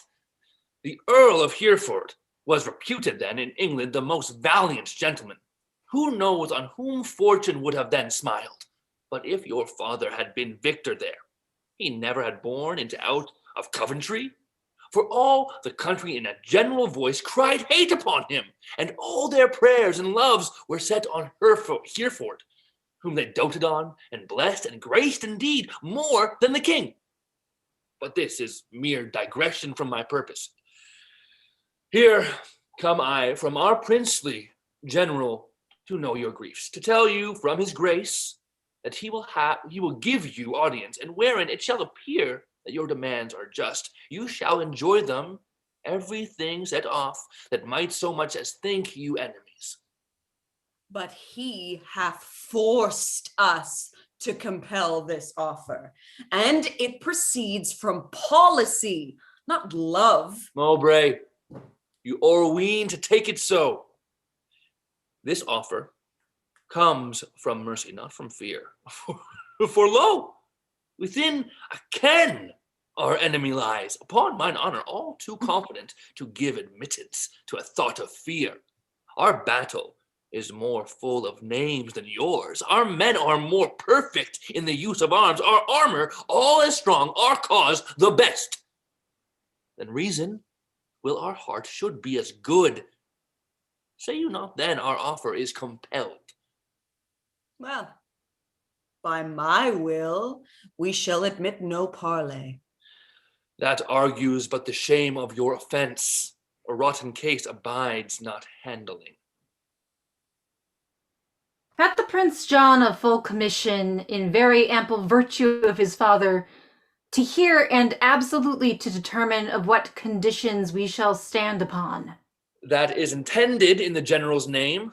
I muse you make so slight a question. Then take, my Lord of Westmoreland, this schedule, for this contains our general grievances. Each several article herein redressed, all members of our cause, both here and hence, that are insinuate to this action, acquitted by a true substantial form and present execution of our wills, to us and to our purposes confined, we come within our awful banks again, and knit our powers to the arm of peace.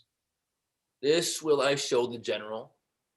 Please you, lords, in sight of both our battles we may meet, and either end in peace, which God so frame, or to the place of difference, call the swords which must decide it. My lord, we will do so. There's a thing within my bosom tells me that no conditions of our peace can stand. Fear you not that. If we can make our peace upon such large terms and so absolute as our conditions shall consist upon, our peace shall stand as firm as rocky mountains. Yea, but our valuation shall be such that every slight and false derived cause, yea, every idle, nice, and wanton reason shall to the king taste of this action. That were our royal faiths martyred in love, we should be winnowed with so rough a wind that even our corn shall be seen as light as chaff, as good from bad find no partition.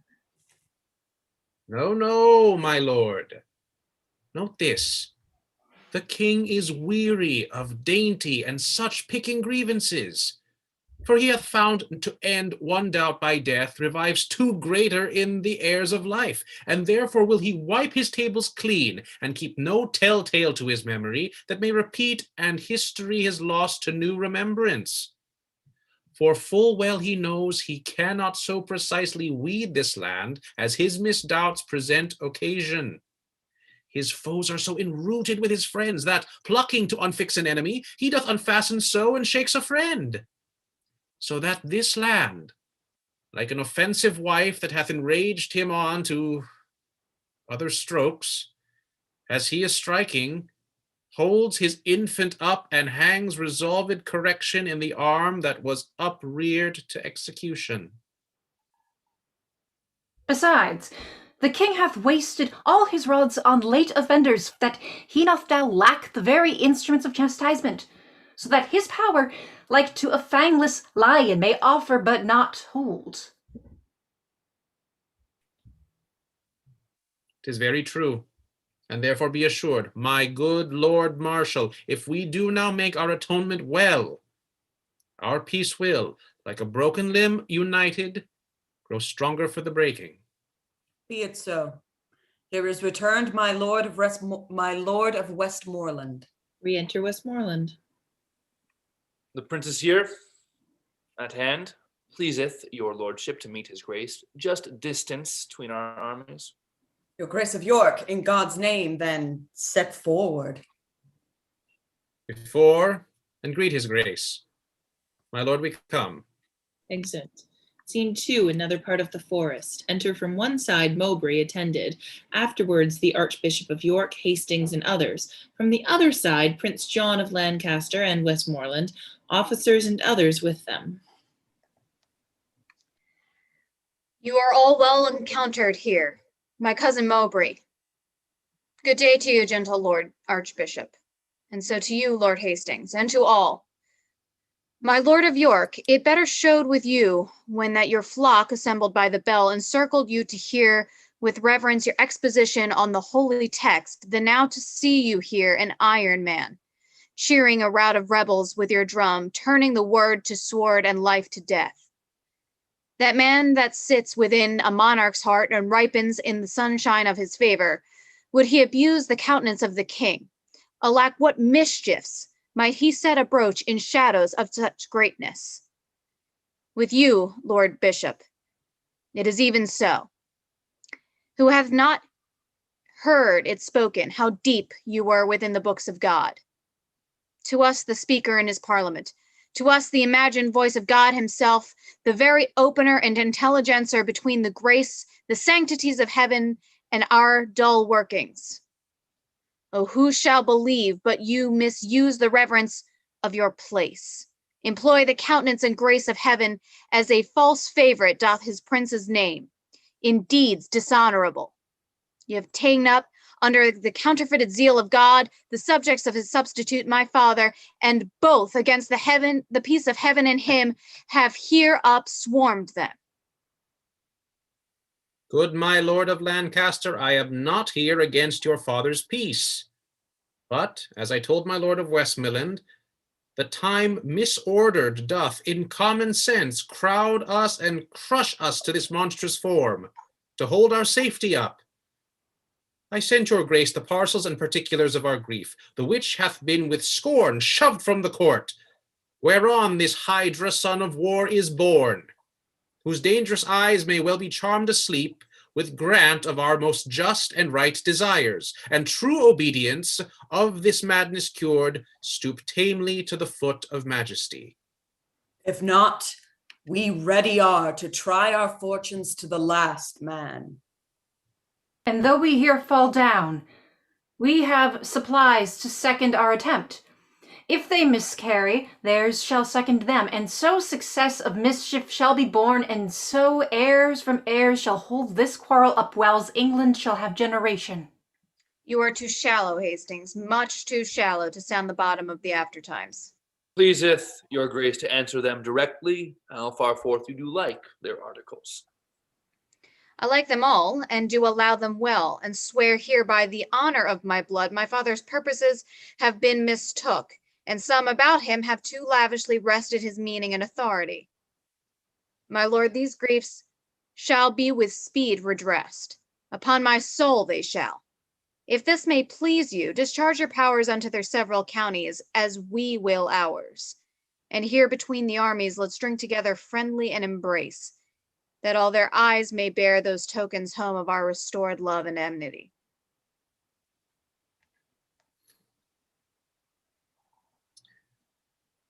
I take your princely word for these redresses. I give it you, and will maintain my word, and thereupon I drink unto your grace. Go, Captain, and deliver to the army this news of peace. Let them have pay and depart. I know it will well please them. Hie thee, Captain. Exit officer. To you, my noble lord of Westmoreland. I pledge, your grace, and if you knew what pains I have bestowed to breed this present peace, you would drink freely. But my love to ye shall show itself more openly hereafter. I do not doubt you. I am glad of it. Health to you, my lord, and gentle cousin, Mowbray. You wish me health in a very happy season, for I am, on the sudden, something ill. Against ill chances men are ever merry, but heaviness foreruns the good event. Therefore be merry, cuz, since sudden sorrow serves to say thus, some good thing comes tomorrow. Believe me, I am passing light in spirit. So much the worse, if your own rule be true. Dance within! The word of peace is rendered. Hark, how they shout. This had been cheerful after victory. A peace is of the nature of a conquest, for then both parties nobly are subdued, and neither party loser. Go, my lord, and let our army be discharged too. Exit Westmoreland. And, good my lord, so please you, let our trains march by us, that we may peruse the men we should have coped withal. Go, good Lord Hastings, and ere they be dismissed, let them march by. Exit Hastings. I trust, lords, we shall lie tonight together. Re-enter Westmoreland. Now, cousin, wherefore stands our army still? The leaders, having charge from you to stand, will not go off until they hear you speak. They know their duties. Re-enter Hastings. My lord, our army is dispersed already. Like youthful steers unyoked, they take their course east, west, north, south, or like a school broke up, each hurries toward his home and supporting place. Good tidings, my lord Hastings, for the which I do arrest thee, traitor of high treason, and you, Lord Archbishop, and you, Lord Mowbray, of capital treason, I attach you both. Is this proceeding just and honorable? Is your assembly so? Will you thus break your faith? I pawned thee none. I promised you redress of these same grievances whereof you did complain, which by mine honor I will perform with a most Christian care. But for you, rebels, look to taste the dew, meet for rebellion and such acts as yours. Most shallowly did you these arms commence, fondly brought here and foolishly sent hence. Strike up our drums, pursue the scattered stray. God, and not we, hath safely fought today. Some guard these traitors to the block of death, treason's true bed, and yielder up of breath. Exeunt. Scene 3, another part of the forest. Alarum, excursions, enter Falstaff and Colville meeting. What's your name, sir? Of what condition are you, and of what place, I pray? I am a knight, sir, and my name is Colville of the Dale. Well then, Colville is your name, a knight is your degree, and your place the Dale. Colville shall still be your name, a traitor your degree, and the dungeon your place, a place deep enough. So shall you be still Colville of the Dale. Are you not Sir John Falstaff? As good a man as he, sir, whoe'er I am. Do ye yield, sir, or shall I sweat for you? if I do sweat. They are the drops of thy lovers, and they weep for thy death. Therefore, rouse up fear and trembling, and do observance to my mercy. I think you are Sir John Falstaff, and in that thought, yield me. I have a whole school of tongues in this belly of mine, and not a tongue of them all speaks any other word but my name. I had but a belly of any indifference. I were simply the most active fellow in Europe. My womb undoes me. Here comes our general. Enter Prince John of Lancaster, Westmoreland, Blunt, and others. The heat is past. Follow no further now. Call in the powers, good cousin Westmoreland. Exit Westmoreland. Now, Falstaff, where have you been all this while? When everything is ended, then you come. These tardy tricks of yours will, on my life, one time or other, break some gallows back. I would be sorry, my lord, but it should be thus. I never yet knew the rebuke in check was the reward of valor. Do you think me a swallow, an arrow, or a bullet? Have I, in my poor and old motion, the expedition of thought, I have speeded hither with the very extremest edge of possibility. I have foundered 90 and odd posts, and here, travel tainted as I am, have in my pure and immaculate valor taken Sir John Colville of the Dale, a most furious knight and valorous enemy. But what of that? He saw me and yielded, that I may justly say with the hook-nosed fellow of Rome, I came, I saw, and overcame. It was more of his courtesy than you're deserving. I know not. Here he is, and here I yield him, and beseech your grace, let it be booked with the rest of this day's deeds, or by the Lord, I will have it in a particular ballad else with mine own picture on top of it, Colville kissing my foot. To the which course, if I be enforced, if you do not all show like gilt twopence to me, and I, in the clear sky of fame, or shine you as much as the full moon doth the cinders of the element, which show like pins' heads to her, believe not the word of the noble. Therefore let me have right, and let desert mount. Thine's too heavy to mount. Let it shine, then. Thine's too thick to shine. Let it do something, my good lord, that may do me good, and call it what you will. Is thy name Colville? It is, my lord. A famous rebel art thou, Colville? And a famous true subject took him. I am, my lord. But as my betters are that led me hither, had they been ruled by me, you should have won them dearer than you have. I know not how they sold themselves, but thou, like a kind fellow, gavest thyself away gratis, and I thank thee for thee. Re-enter Westmoreland. Now have you left pursuit? Retreat is made, and execution stayed. Send Colville with his confederates to York to present execution. Blunt, lead him hence, and see you guard him sure. Exit Blunt and others with Colville. And now dispatch we toward the courts, my lord. I hear the king my father is sore sick. Our news shall go before us to his majesty, which, cousin, you shall bear to comfort him, and we with sober speed shall follow you. My lord, I beseech you, give me leave to go through Gloucestershire, and when you come to court, stand my good lord, pray in your report. Fare you well, Falstaff. I, in my condition, shall better speak of you than you deserve. Isn't all but Falstaff. I would you had but the wit, 'twere better than your dukedom. Good faith, this same young, sober-blooded boy doth not love me, nor a man cannot make him laugh. But that's no marvel, he drinks no wine. There's never none of these demure boys come to any proof, for thin drink doth so overcool their blood, and making many fish meals that they fall into a kind of male green sickness. And then, when they marry, they get wenches. They are generally fools and cowards, which some of us should be too, but for inflammation. A good Sherris sack hath a twofold operation in it.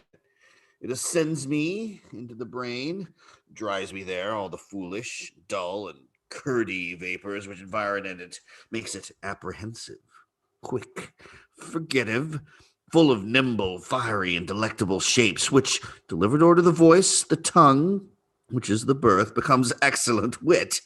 The second property of your excellent Sheris is the warming of the blood, which, before cold and settled, left the liver white and pale, which is the badge of pusillanimity and cowardice. But the Sheris warms it and makes it course from the inward to the parts extreme. It illumineth the face, which as a beacon gives warning to all the rest of this little kingdom. Man, to arm!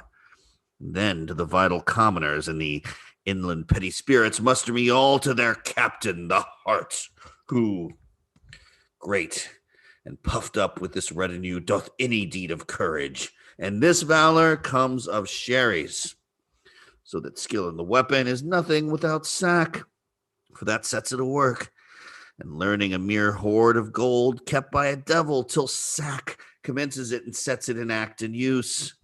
Hereof comes it that Prince Harry is valiant, for the cold blood he did naturally inherit of his father. He hath, like lean, sterile, and bare land, manured, husbanded, and tilled, with excellent endeavor of drinking good and good store of fertile Sheris. Then he has become very hot and valiant. If I had 1,000 sons, the first humane principle I would teach them should be to forswear thin potations and addict themselves to sack. Enter Bardolph. How now, Bardolph? The army is discharged, all and gone. Let them go. I'll through Gloucestershire, and there I will visit Master Robert Shallow, Esquire. I have him already tempering between my finger and my thumb, and shortly I will seal with him. Come away. Exeunt. Scene 4, Westminster, the Jerusalem Chamber. Enter King Henry IV, the Princes Thomas of Clarence and Humphrey of Gloucester, Warwick, and others. Now, lords, if God doth give successful end to this debate that bleedeth at our doors, we will our youth lead on to higher fields, and draw no swords but what are sanctified. Our navy is addressed, our power collected, our substitutes in absence well invested, and everything lies level to our wish. Only we want a little personal strength, and pause us till these rebels, now afoot, come underneath the yoke of government. Both which we doubt not, but your majesty shall soon enjoy. Humphrey, my son of Gloucester, where is the prince your brother? I think he's gone to hunt, my lord, at Windsor. And how accompanied? I do not know, my lord. Is not your brother, his brother Thomas of Clarence with him? No, my good lord, he is in presence here. What would my lord and father? Nothing but well to thee, Thomas of Clarence. How chance thou art not with the prince thy brother? He loves thee, and thou dost neglect him, Thomas. Thou hast a better place in his affection than all thy brothers. Cherish it, my boy, and noble offices thou mayest effect of mediation after I am dead. Between his greatness and thy other brethren, therefore omit him not. Blunt not his love, nor lose the good advantage of his grace by seeming cold or careless of his will. For he is gracious, if he be observed. He hath a tear for pity, and a hand as open as day for melting charity. Yet, notwithstanding, being incensed, he's flint, as humorous as winter, and as sudden as flaws congealed in the spring of day. His temper, therefore, must be well observed. Chide him for his faults, and do it reverently, when thou perceive his blood inclined to mirth, but being moody, give him line and scope, till that his passions, like a whale on ground, confound themselves with working. Learn this, Thomas, and thou shalt prove a shelter to thy friends, a hoop of gold to bind thy brothers in, that the united vessel of their blood, mingled with venom of suggestion, as force per force, the age will pour it in, shall never leak, though it do work as strong as aconitum or rash gunpowder. I shall observe him with all care and love. Why art thou not at Windsor with him, Thomas? He is not there today. He dines at London. And how accompanied? Canst thou tell that? With Poins and his other continual followers. Most subject is the fattest soil to weeds. He, the noble image of my youth, is overspread with them. Therefore my grief stretches itself beyond the hour of death. The blood weeps from my heart when I do shape in forms imaginary the unguided days and rotten times that shall look upon when I am sleeping with my ancestors. For when his headstrong riot hath no curb, when rage and hot blood are his counselors, when means and lavish manners meet together, oh, what with what wing shall his affections fly towards fronting peril and opposed decay? My gracious lord, you look beyond him quite. The prince but studies his companions like a strange tongue, wherein to gain the language 'tis needful that the most immodest word be looked upon and learned, which once attained, your highness knows comes to no further use but to be known and hated. So like gross terms, the prince will in the perfectness of time cast off his followers, and their memory shall as a pattern or a measure live, by which his grace must meet the lives of others, turning past evils to advantages. 'Tis seldom when the bee doth leave her comb in the dead carrion. Enter Westmoreland. Who's here? Westmoreland? Health to my sovereign, and new happiness added to that I am to deliver. Prince John, your son, doth kiss your grace's hand. Mowbray, the bishop's group, Hastings, and all are brought to the correction of your law. There is not now a rebel sword unsheathed, but peace puts forth her olive everywhere. The manner how this action hath been borne, here at more leisure may your highness read, with every course in his particular. Oh, Westmoreland, thou art a summer bird, which ever in the haunch of winter sings the lifting up of day. Enter Harcourt. Look, here's more news. From enemies heaven keep your majesty, and when they stand against you, may they fall as those that I come to tell you of.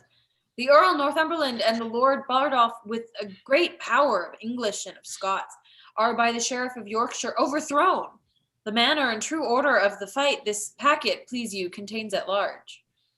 And wherefore should these good news make me sick? Will fortune never come with both hands full, but write her fair words still in foulest letters? She either gives stomach and no food, such are the poor in health, or else a feast and takes away the stomach. Such are the rich that have abundance and enjoy it not. I should rejoice now at this happy news.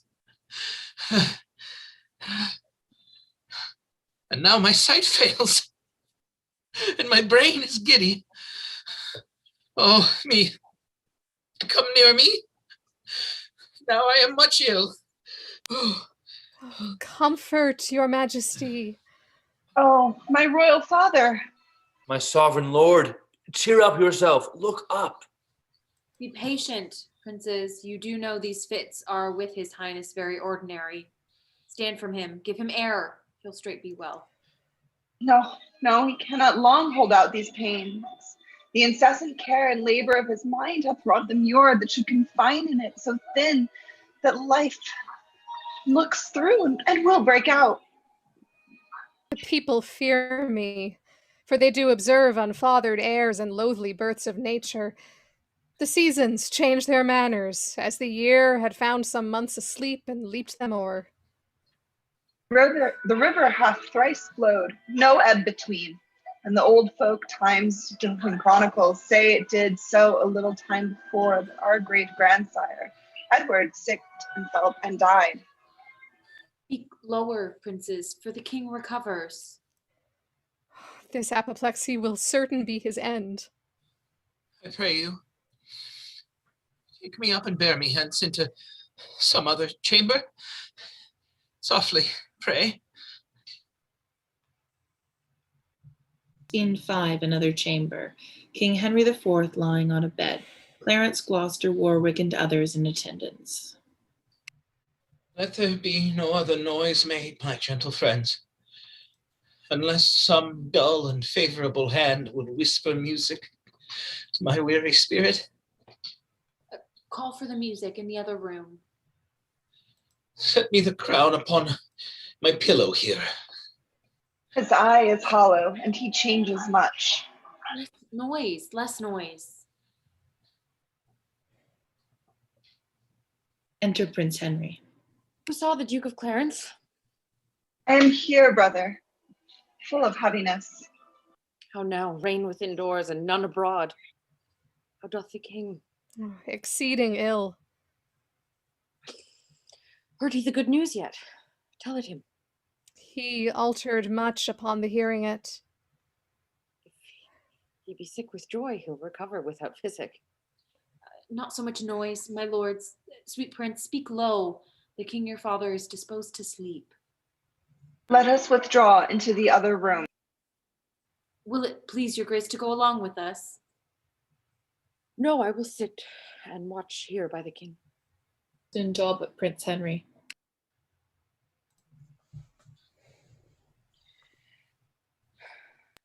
Why doth the crown lie there upon his pillow, being so troublesome a bedfellow? Oh, polished perturbation, golden care, that keep'st the ports of slumber open wide to many a watchful night. Sleep with it now, yet not so sound and half so deeply sweet as he whose brow with homely big and bound snores out the watch of night. Oh, majesty, when thou dost pinch thy bearer, thou dost sit like a rich armor worn in the heat of day that scalds with safety. By his gates of breath there lies a downy feather which stirs not. Did he suspire? That light and weightless down perforce must move. My gracious lord, my father. The sleep is sound indeed. This is a sleep that from his golden wriggle hath divorced so many English kings. Thy due from me is tears and heavy sorrows of the blood, which nature, love, and filial tenderness shall, O dear father, pay thee plenteously. My due from thee is this imperial crown, which, as immediate as thy place and blood, derives itself to me. Lo, here it sits, which God shall guard, and put the world's whole strength into one giant arm. It shall not force this lineal honor from me. This from thee will I to mine leave, as 'tis left to me. Exit.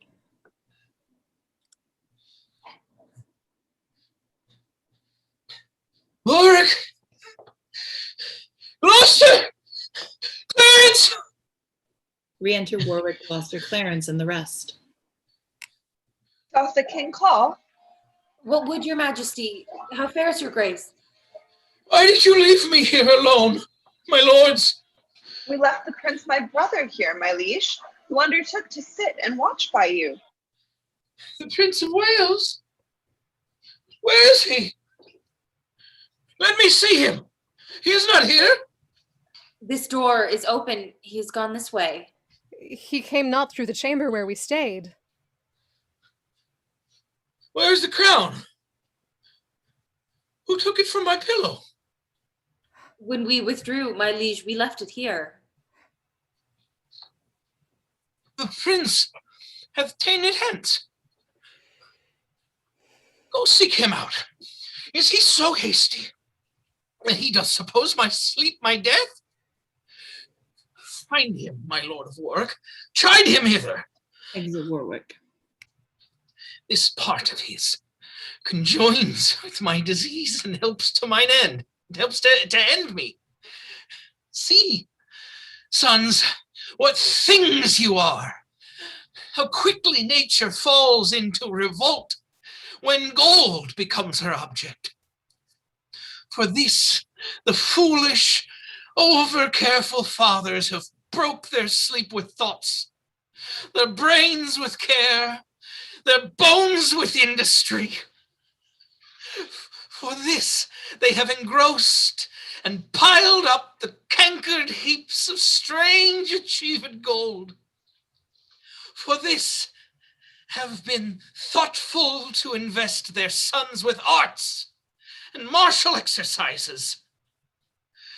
When like the bee, culling from every flower the virtuous sweets, our thighs packed with wax, our mouths with honey, we bring it to the hives, and like the bees, are murdered for our pains. This bitter taste yield his engrossments to the ending father. Re-enter Warwick. Now, where is he that will not stay so long till his friend sickness hath determined me? My lord, I found the prince in the next room, washing with kindly tears his gentle cheeks, with such a deep demeanor in great sorrow that tyranny, which never quaffed but blood, would, by beholding him, have washed his knife with gentle eye drops. He is coming hither. But wherefore did he take away the crown? Re-enter Prince Henry. Lo, where he comes. Come hither to me, Harry. Depart the chamber. Leave us here alone. Exit Warwick and the rest. I never thought to hear you speak again. Thy wish was father, Harry, to that thought. I stay too long by thee. I weary thee. Dost thou so hunger for mine empty chair, that thou wilt needs invest thee with my honors before thy hour be ripe? Oh, foolish youth, thou seekest the greatness that will o'erwhelm thee. Stay but a little, for my cloud of dignity is held from falling with so weak a wind that it will quickly drop. My day is dim. Thou hast stolen that, which after some hours were thine without offense, and at my death thou hast sealed up my expectation. Thy life did manifest thou lov'st me not, and thou wilt have me die assured of it. Thou hidest 1,000 daggers in thy thoughts, which thou hast whetted on thy stony heart to stab at half an hour of my life. What? Canst thou not forbear me half an hour?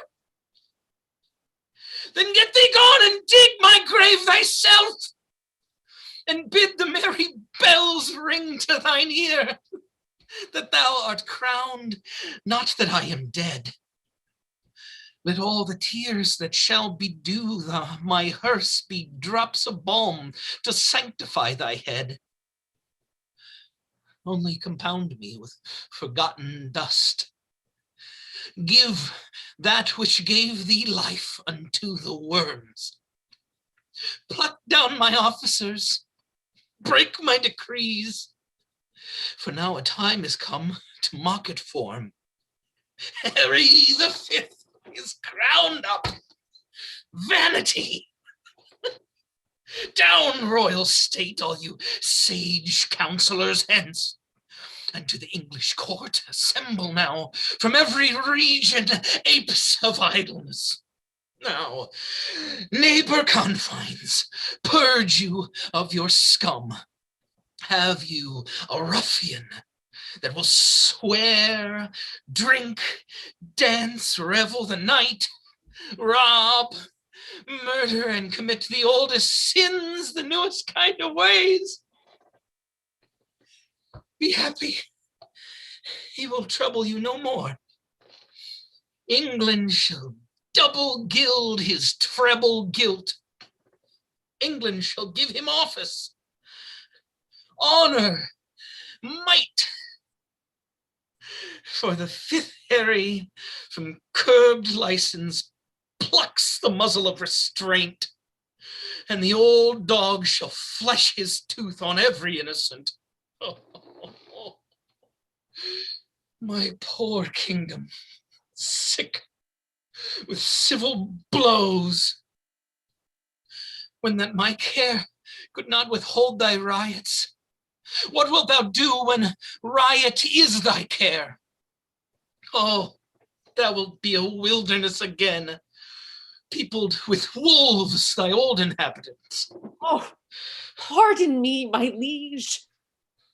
But for my tears, the moist impediments unto my speech, I had forestalled this dear and deep rebuke ere you with grief had spoke, and I had heard the course of it so far. There is your crown. And he that wears the crown immortally long guarded yours. If I affect it more than as your honor and as your renown, let me no more from this obedience rise, which my most inward, true, and duteous spirit teacheth. This prostrate and exterior bending. God witness with me. When I here came in and found no course of breath within your majesty, how cold it struck my heart. If I do feign, oh, let me in my present wildness die and never live to show the incredulous world the noble change that I have purposed. Coming to look on you, thinking you dead, and dead almost, my liege, to think you were. I spake unto this crown as having sense, and thus upbraided it. The care on thee depending hath fed upon the body of my father. Therefore, thou best of gold art worst of gold. Other less fine and carat is more precious. Preserving life in medicine potable, but thou, most fine, most honored, most renowned, hast eat thy bearer up. Thus, my most royal liege, accusing it, I put it on my head to try with it, as with an enemy that had before my face murdered my father, the quarrel of a true inheritor. But if it did infect my blood with joy or swell my thoughts to any strain of pride, if any rebel or vain spirit of mine did with the least affection of a welcome give entertainment to the might of it, let God forever keep it from my head and make me as the poorest vassal is that doth with awe and terror kneel to it. Oh, my son. God, put it in thy mind to take it hence, that thou mightst win the more thy father's love, pleading so wisely in excuse of it. Come hither, Harry. Sit thou by my bed. And here, I think, the very latest counsel that ever I shall breathe. God knows, my son, by what bypaths and indirect crooked ways I met this crown, and I myself know well how troublesome it sat upon my head. To thee it shall descend with bitter quiet, better opinion, better confirmation. For all the soil of the achievement goes with me into the earth. It seemed in me but as an honor snatched with boisterous hand, and I had many living to upbraid my gain of it by their assistances, which daily grew to quarrel and to bloodshed, wounding supposed peace. All these bold fears thou seest with peril I have answered, for all my reign hath been but a scene acting that argument. And now my death changes the mode. For what in me was purchased falls upon thee in a more fairer sort. So thou the garland wears successively. Yet thou standst more sure than I could do. Thou art not firm enough, since griefs are green, and all my friends, which thou must make thy friends, have but their stings and teeth newly ta'en out, by whose fell working I was first advanced, and by whose power I well might lodge a fear to be again displaced, which to avoid I cut them off, and had a purpose now to lead out many to the Holy Land, lest rest and lying might make them look too near unto my state. Therefore, my Harry, be it thy course to busy giddy minds with foreign quarrels. That action, hence borne out, may waste the memory of the former days. More would I, but my lungs are wasted, so that strength of speech is utterly denied me. How I came by the crown, oh, God forgive, and grant it may with thee in true peace live. My gracious liege, you won it, wore it, kept it, gave it me. And plain and right must my possession be, which I with more than with a common pain against all the world will rightfully maintain. Enter Lord John of Lancaster. Look, here comes my John of Lancaster. Health, peace, and happiness to my royal father. Thou bringst me happiness and peace, Sir John. But health, alack, with youthful wings is flown from this bare withered trunk. Upon thy sight, my worldly business makes a period. Where is my Lord of Warwick? My Lord of Warwick? Enter Warwick and others. Doth any name particular belong into the lodging where I first did swoon? 'Tis called Jerusalem, my noble lord. Lord be to God. Even there, my life must end. It hath been prophesied to me many years I should not die but in Jerusalem, which vainly I suppose to be Holy Land. But bear me to that chamber. There I'll lie in that Jerusalem. Shall Harry die? Exit. Act 5, Scene 1, Gloucestershire. Shallow's house. Enter Shallow, Falstaff, Bardolph, and Page. By cock and pie, sir, you shall not away tonight. What, Davy, I say. You must excuse me, Master Robert Shallow. I will not excuse you. You shall not be excused. Excuses shall not be admitted. There is no excuse shall serve. You shall not be excused. Why, Davy. Enter Yes, Davy. sir. Davy. Let me see, Davy. Let me see, Davy. Let me see. Yea, Mary. William Cook. Bid him come hither. Sir John, you will not be excused. Mary, sir, thus, those precepts cannot be served. And again, sir, shall we sow the headland with wheat? With red wheat, Davy.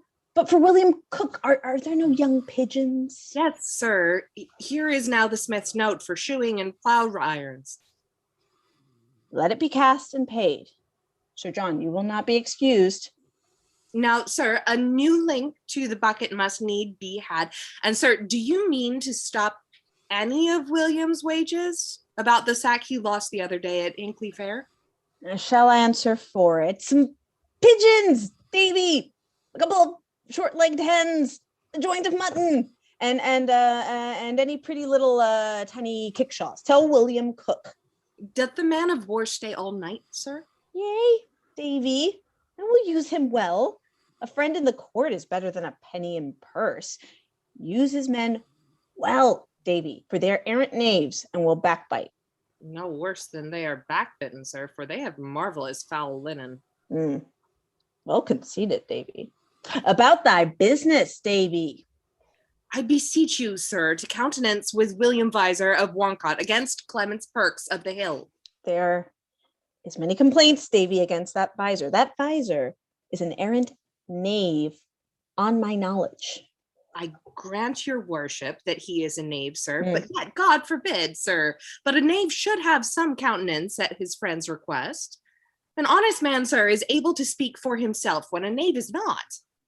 I have served your worship truly, sir, for 8 years, and if I cannot once or twice in a quarter bear out a knave against an honest man, I have but a little credit with your worship. The knave is mine honest friend, sir. Therefore, I beseech your worship, let him be countenanced. Go to, I say, he shall have no wrong. Look about, Davy. Exit Davy. Where are you? Sir John, come. Off with your boots. Give me your hand, Master Bardolph. I am glad to see your worship. I thank thee with all my heart, kind Master Bardolph, and welcome, my tall fellow. Come, Sir John. I'll follow you, good Master Robert Shallow. Exit Shallow. Bardolph, look to our horses. Exit Bardolph and Page. If I were sawed into quantities, I should make 4 dozen of such bearded hermit staves as Master Shallow. It is a wonderful thing to see the semblable coherence of his men's spirits and his. There, they, by observing of him, do bear themselves like foolish justices. He, by conversing with them, is turned into a justice-like serving man. Their spirits are so married in conjunction with the participation of society that they flock together in consent like so many wild geese. If I had a suit to Master Shallow, I would humor his men with the imputation of being near their master. If to his men, I would curry with Master Shallow that no man could better command his servants. It is certain that eitherwise bearing or ignorant carriage is caught, as men take diseases one of another. Therefore, let men take heed of their company.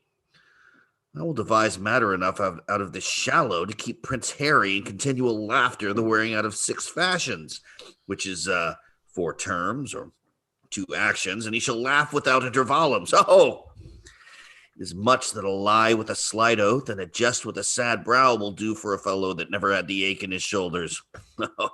You shall see him laugh till his face be like a wet cloak. I'll lay it up. Sir John. I come, Master Shallow. I come, Master Shallow. Exit.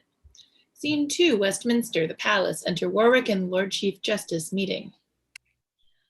How now, my Lord Chief Justice? Whither away? How did the king? Exceedingly well. His cares are now all ended. I hope not dead. He's walked the way of nature, and to our purposes he lives no more. I would his majesty had called me with him. The service that I truly did his life hath left me open to all inquiries. Indeed, I think the young king loves you not. I know he doth not, and do arm myself to welcome the condition of the time, which cannot look more hideously upon me than I have drawn in my fancy.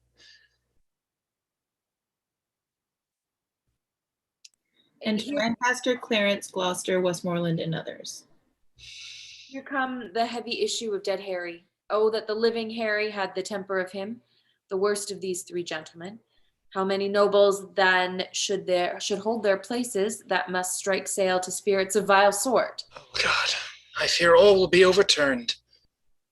Good morrow, cousin Warwick. Good morrow. Good morrow, cousin. Good morrow, cousin. We meet like men that had forgot to speak. We do remember, but our argument is all too heavy to admit much talk. Well, peace be with him that hath made us heavy. Peace be with us, lest we be heavier. Oh, good my lord, you have lost a friend indeed. And I dare swear you borrow not that face of seeming sorrow. It is sure your own.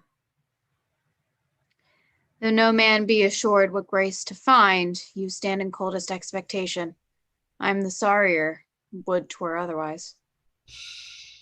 Well, you must now speak Sir John Falstaff fair, which swims against your stream of quality. Sweet princes, what I did in honor, led by the impartial conduct of my soul, and shall never see that I will beg ragged and forestalled remission in truth. If truth and upright innocency fail me, I'll to the king my master that is dead, and tell him who hath sent me after him. Here comes the prince. Enter King Henry V, attended. Good morrow, and God save your majesty. This new and gorgeous garment, majesties, it's not so easy on me as you think. Brothers, you mix your sadness with some fear. This is the English, not the Turkish court. Not Amurath and Amura succeeds, but Harry. Yet be sad, good brothers, for by my faith it very well becomes you. Sorrow so royally in you appears that I will deeply put the fashion on and wear it in my heart.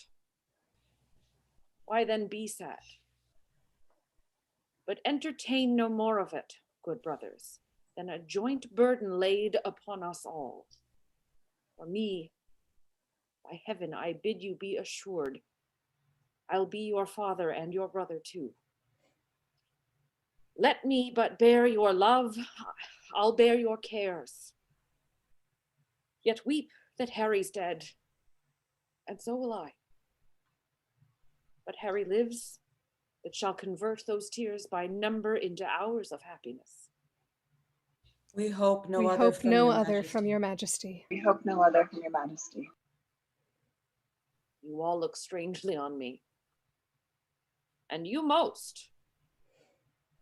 You are, I think, assured I love you not. I am assured, if I be measured rightly, your majesty hath no just cause to hate me. No. How might a prince of my great hopes forget so great indignities you laid upon me? What? Rate, rebuke, and roughly send to prison the immediate heir of England. Was this easy? May this be washed in Lethe and forgotten. I then did use the person of your father. The image of his power lay then in me, and in the administration of his law, whiles I was busy for the Commonwealth, your highness pleased to forget my place. The majesty and power of law and justice, the image of the king whom I presented, and struck me in the very seat of judgment, whereon, as an offender to your father, I gave bold way to my authority and did commit you.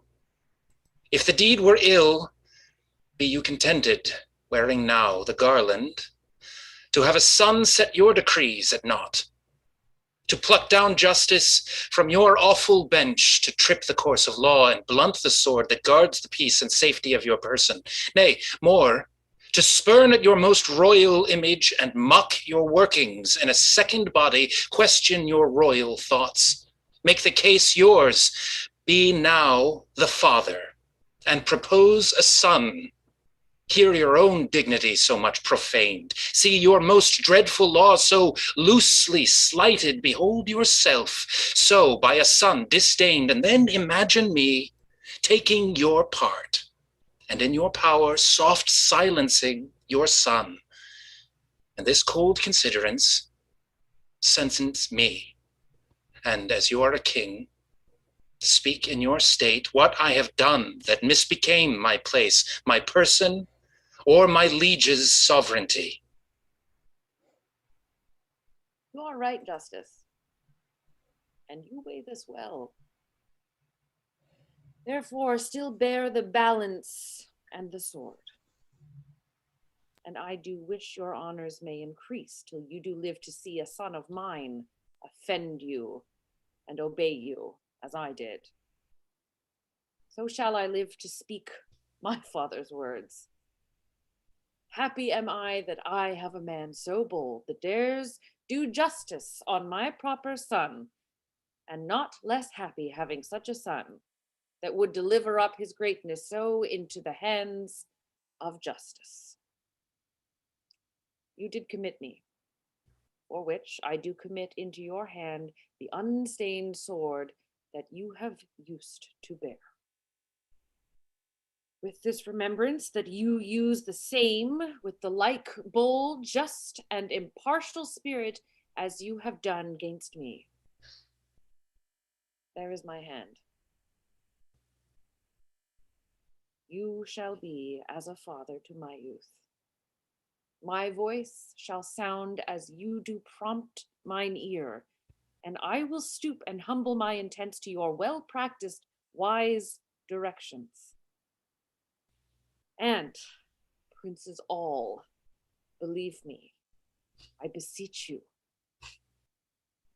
My father is gone wild into his grave, for in his tomb lie my affections, and with his spirit sadly I survive to mock the expectation of the world, to frustrate prophecies, and to raise out rotten opinion who hath writ me down after my seeming. The tide of blood in me hath proudly flowed in vanity till now. Now doth it turn and ebb back to the sea, where it shall mingle with the state of floods and flow henceforth in formal majesty. Now call we our high court of parliament, and let us choose such limbs of noble counsel, that the great body of our state may go in equal rank with the best governed nation. That war or peace, or both at once, may be as things acquainted and familiar to us, in which you, Father, shall have foremost hand. Our coronation done, we will excite, as I before remembered, all our state, and God consigning to my good intents, no prince nor peer shall have just cause to say, God shorten Harry's happy life one day. Exeunt. Scene 3, Gloucestershire. Shallow's orchard. Enter Falstaff, Shallow, Silence, Davy, Bardolph, and the page. Now you shall see my orchard, where in an arbor we will eat a last year's pippin of my own graffing, with a dish of caraways and so forth. Come, cousin Silence, and then to bed. For God, you have here a goodly dwelling and a rich. Baron, beggars all. Sir John, Mary, good air, spread. Davy, spread. Well said, Davy. Davy serves you for good uses. He is your serving man and your husband. A good varlet. A very good varlet, Sir John. Ooh, by the mass, I have drunk too much sack at supper. A good varlet. Now, sit down. Come, cousin. Ah, sirrah, quotha, we shall do nothing but eat and make good cheer. And praise God for the merry year, when flesh is cheap and females dear, and lusty lads roam here and there so merrily, and among so merrily. There's a merry heart. Good Master Silence, I'll give you a health for that anon. Give Master Bardolph some wine, Davy. Sweet sir, sit. I'll be with you anon. Most sweet sir, sit. Master Page, good Master Page, sit. Proface. What you want in meat we'll have in drink, but you must bear the heart's all. Exit. Be merry, Master Bardolph, and my little soldier there, be merry. Be merry, my wife has all. For women are shrews, both short and tall. 'Tis merry in hall when beards wag all, and merry shrove tide, be merry, be merry. I did not think Master Silence had been a man of this mettle. Who, I've been merry twice and once there now. We enter Davy. There's a dish of leather coats for you. Davy!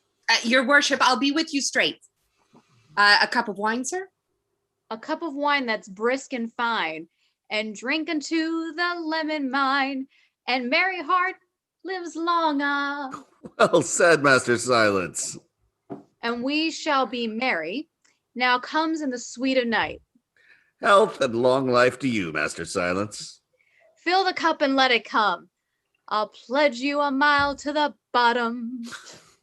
Honest Bardolph, welcome. If thou wantest anything, and wilt not call, beshrew thy heart. Welcome, my little tiny thief. And welcome indeed too. I'll drink to Master Bardolph and to all the cavalieros about London. Oh, I hope to see London once ere I die.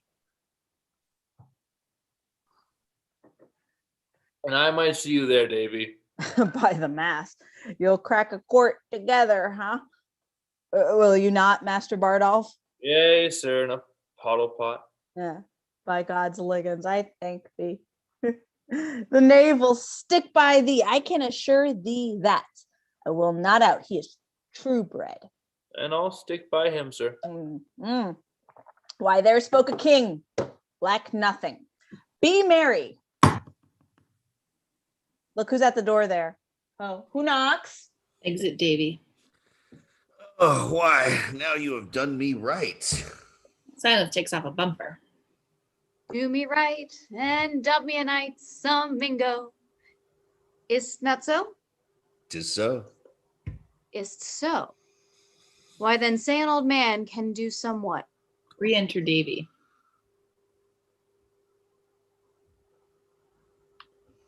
And it please your worship, there's one pistol come from the court with news. The court.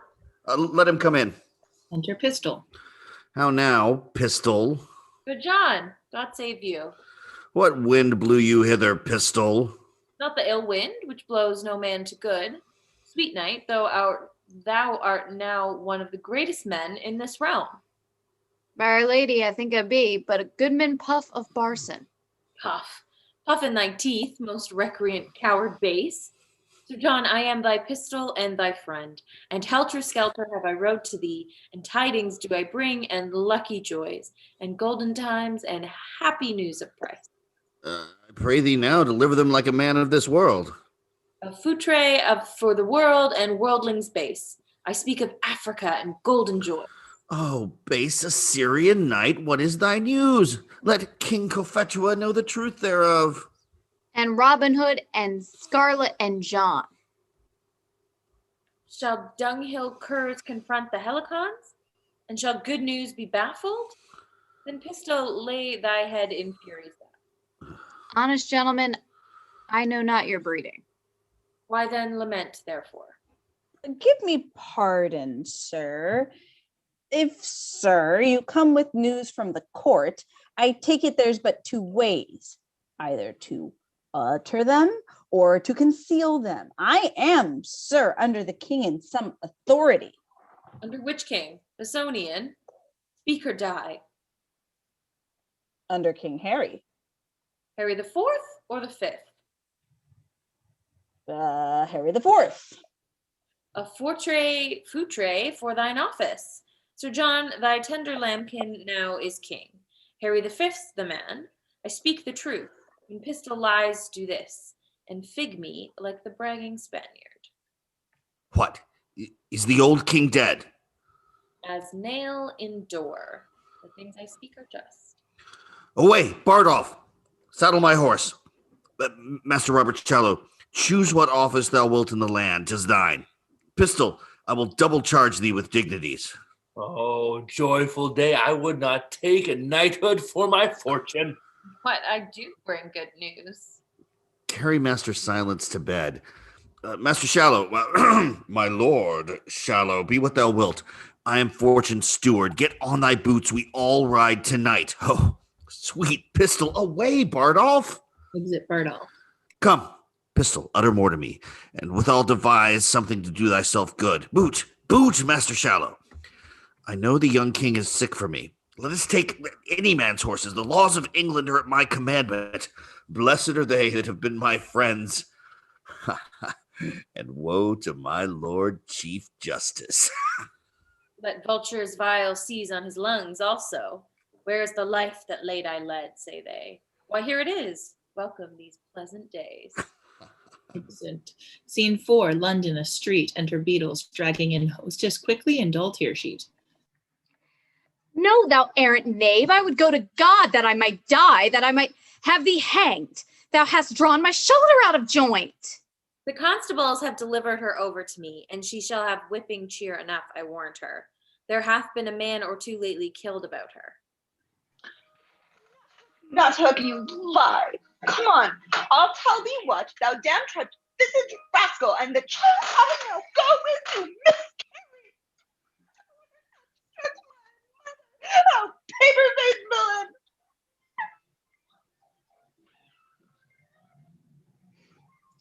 Oh, the Lord that Sir John were come. He would make this bloody day to somebody. But I pray God the fruit of her womb miscarry. If it do, you shall have a dozen of cushions again. You have but 11 now. Come, I charge you both go with me, for the man is dead that you and Pistol beat amongst you. You what, you thin man and a censor? I will have you as soundly swinged for this, you blue bottle rogue, you filthy famished correctioner. If you be not swinged, I'll forswear half girdles. Come, you she-knight errant, come. Oh God, that right should thus overcome might. Well, of sufferance comes ease. Come, you rogue, come, bring me to a justice. Aye, come, you starved bloodhound. Goddamn death, good man, bones. Thou atomy, thou. Come, you thin thing. Come, you rascal. Very well. Exit. Scene 5, a public place near Westminster Abbey. Enter 2 grooms strewing rushes. More rushes! More rushes! The trumpets have sounded twice. 'Twill be 2 o'clock ere they come from the coronation. Dispatch! Dispatch! Exeunt. Enter Falstaff, Shallow, Pistol, Bardolph, and Page. Stand here by me, Master Robert Shallow. I will make the king do you grace. I will leer upon him as he comes by, and do but mark the countenance that he will give me. God bless thy lungs, good night. Come here, Pistol, stand by me. Oh, if I had had time to have made new liveries, I would have bestowed the £1,000 I borrowed of you, but 'tis no matter. This poor show doth better. This doth infer the zeal I had to see him. It doth so. It shows my earnestness of affection. It doth so. My devotion. It doth, it doth, it doth. As it were, to ride day and night, and not to deliberate, not to remember, not to have patience to shift me. It is best certain. But to stand, stained with travel, and sweating with a desire to see him, thinking of nothing else, putting all affairs else in oblivion, as if there were nothing else to be done but to see him. 'Tis semper idem, for obsque hoc nihil est. 'Tis all in every part. 'Tis so indeed. My knight, I will inflame thy noble liver and make thee rage. Thy doll and Helen of thy noble thoughts is in base durance and contagious prison. Hailed thither by most mechanical and dirty hand. Rouse up revenge from ebon den with fell Electo's snake, for doll is in. He still speaks not but truth. I will deliver her. Doubts within, and the trumpet sound. There roared the sea and trumpet clangor sounds. Enter King Henry V and his train, the Lord Chief Justice among them. God save thy grace, King Hal. Oh, my royal Hal. The heavens thee guard and keep, most royal imp of fame. God save thee, my sweet boy. I know thee not, old man. Fall to thy prayers. How ill white hairs becomes a fool and jester. I have long dreamed of such a kind of man, so surfeit swelled, so old and so profane, but being awaked, I do despise my dream. Make less thy body hence, and more thy grace. Leave gormandizing. Know the grave doth gape for thee thrice wider than for other men. Reply not to me with a fool-born jest. Presume not that I am the thing I was. For God doth know, so shall the world perceive that I have turned away from my former self. So will I lose those that kept me company. When thou dost hear I am as I have been, approach me, and thou shalt be as thou wast, the tutor and feeder of my riots. Till then, I banish thee, on pain of death, as I have done the rest of my misleaders, not to come near our person by 10 mile. For competence of life I will allow you, that lack of means enforce you not to evil.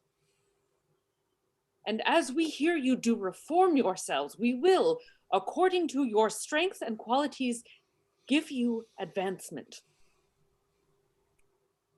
Be at your charge, my lord, to see performed the tenor of our word.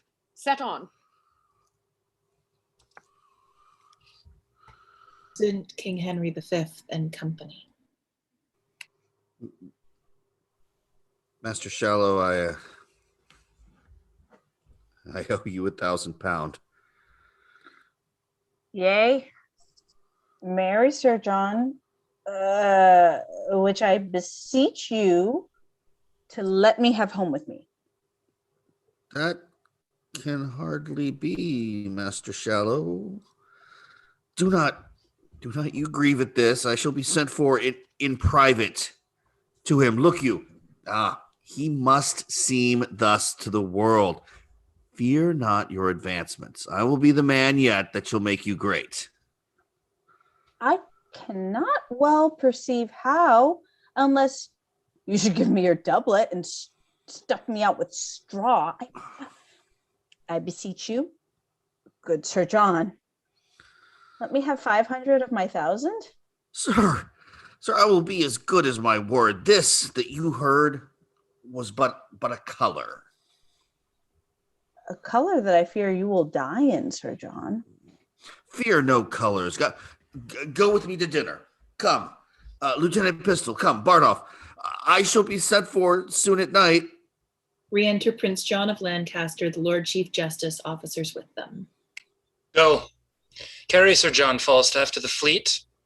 Take all his company along with him. My lord, my lord. I cannot now speak. I will hear you soon. Take them away. Fortune me tormenta, spero contenta. Soon to all but Prince John and the Lord Chief Justice. I like this fair proceeding of the king's.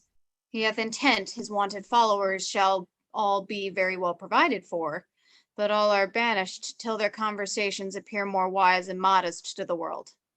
And so they are. The king hath called his parliament, my lord. He hath. I will lay odds that ere this year expire, we bear our civil swords and native fire as far as France. I beard a bird so sing, whose music to my thinking pleased the king. Come, will you hence? Exeunt. Epilogue, spoken by a dancer.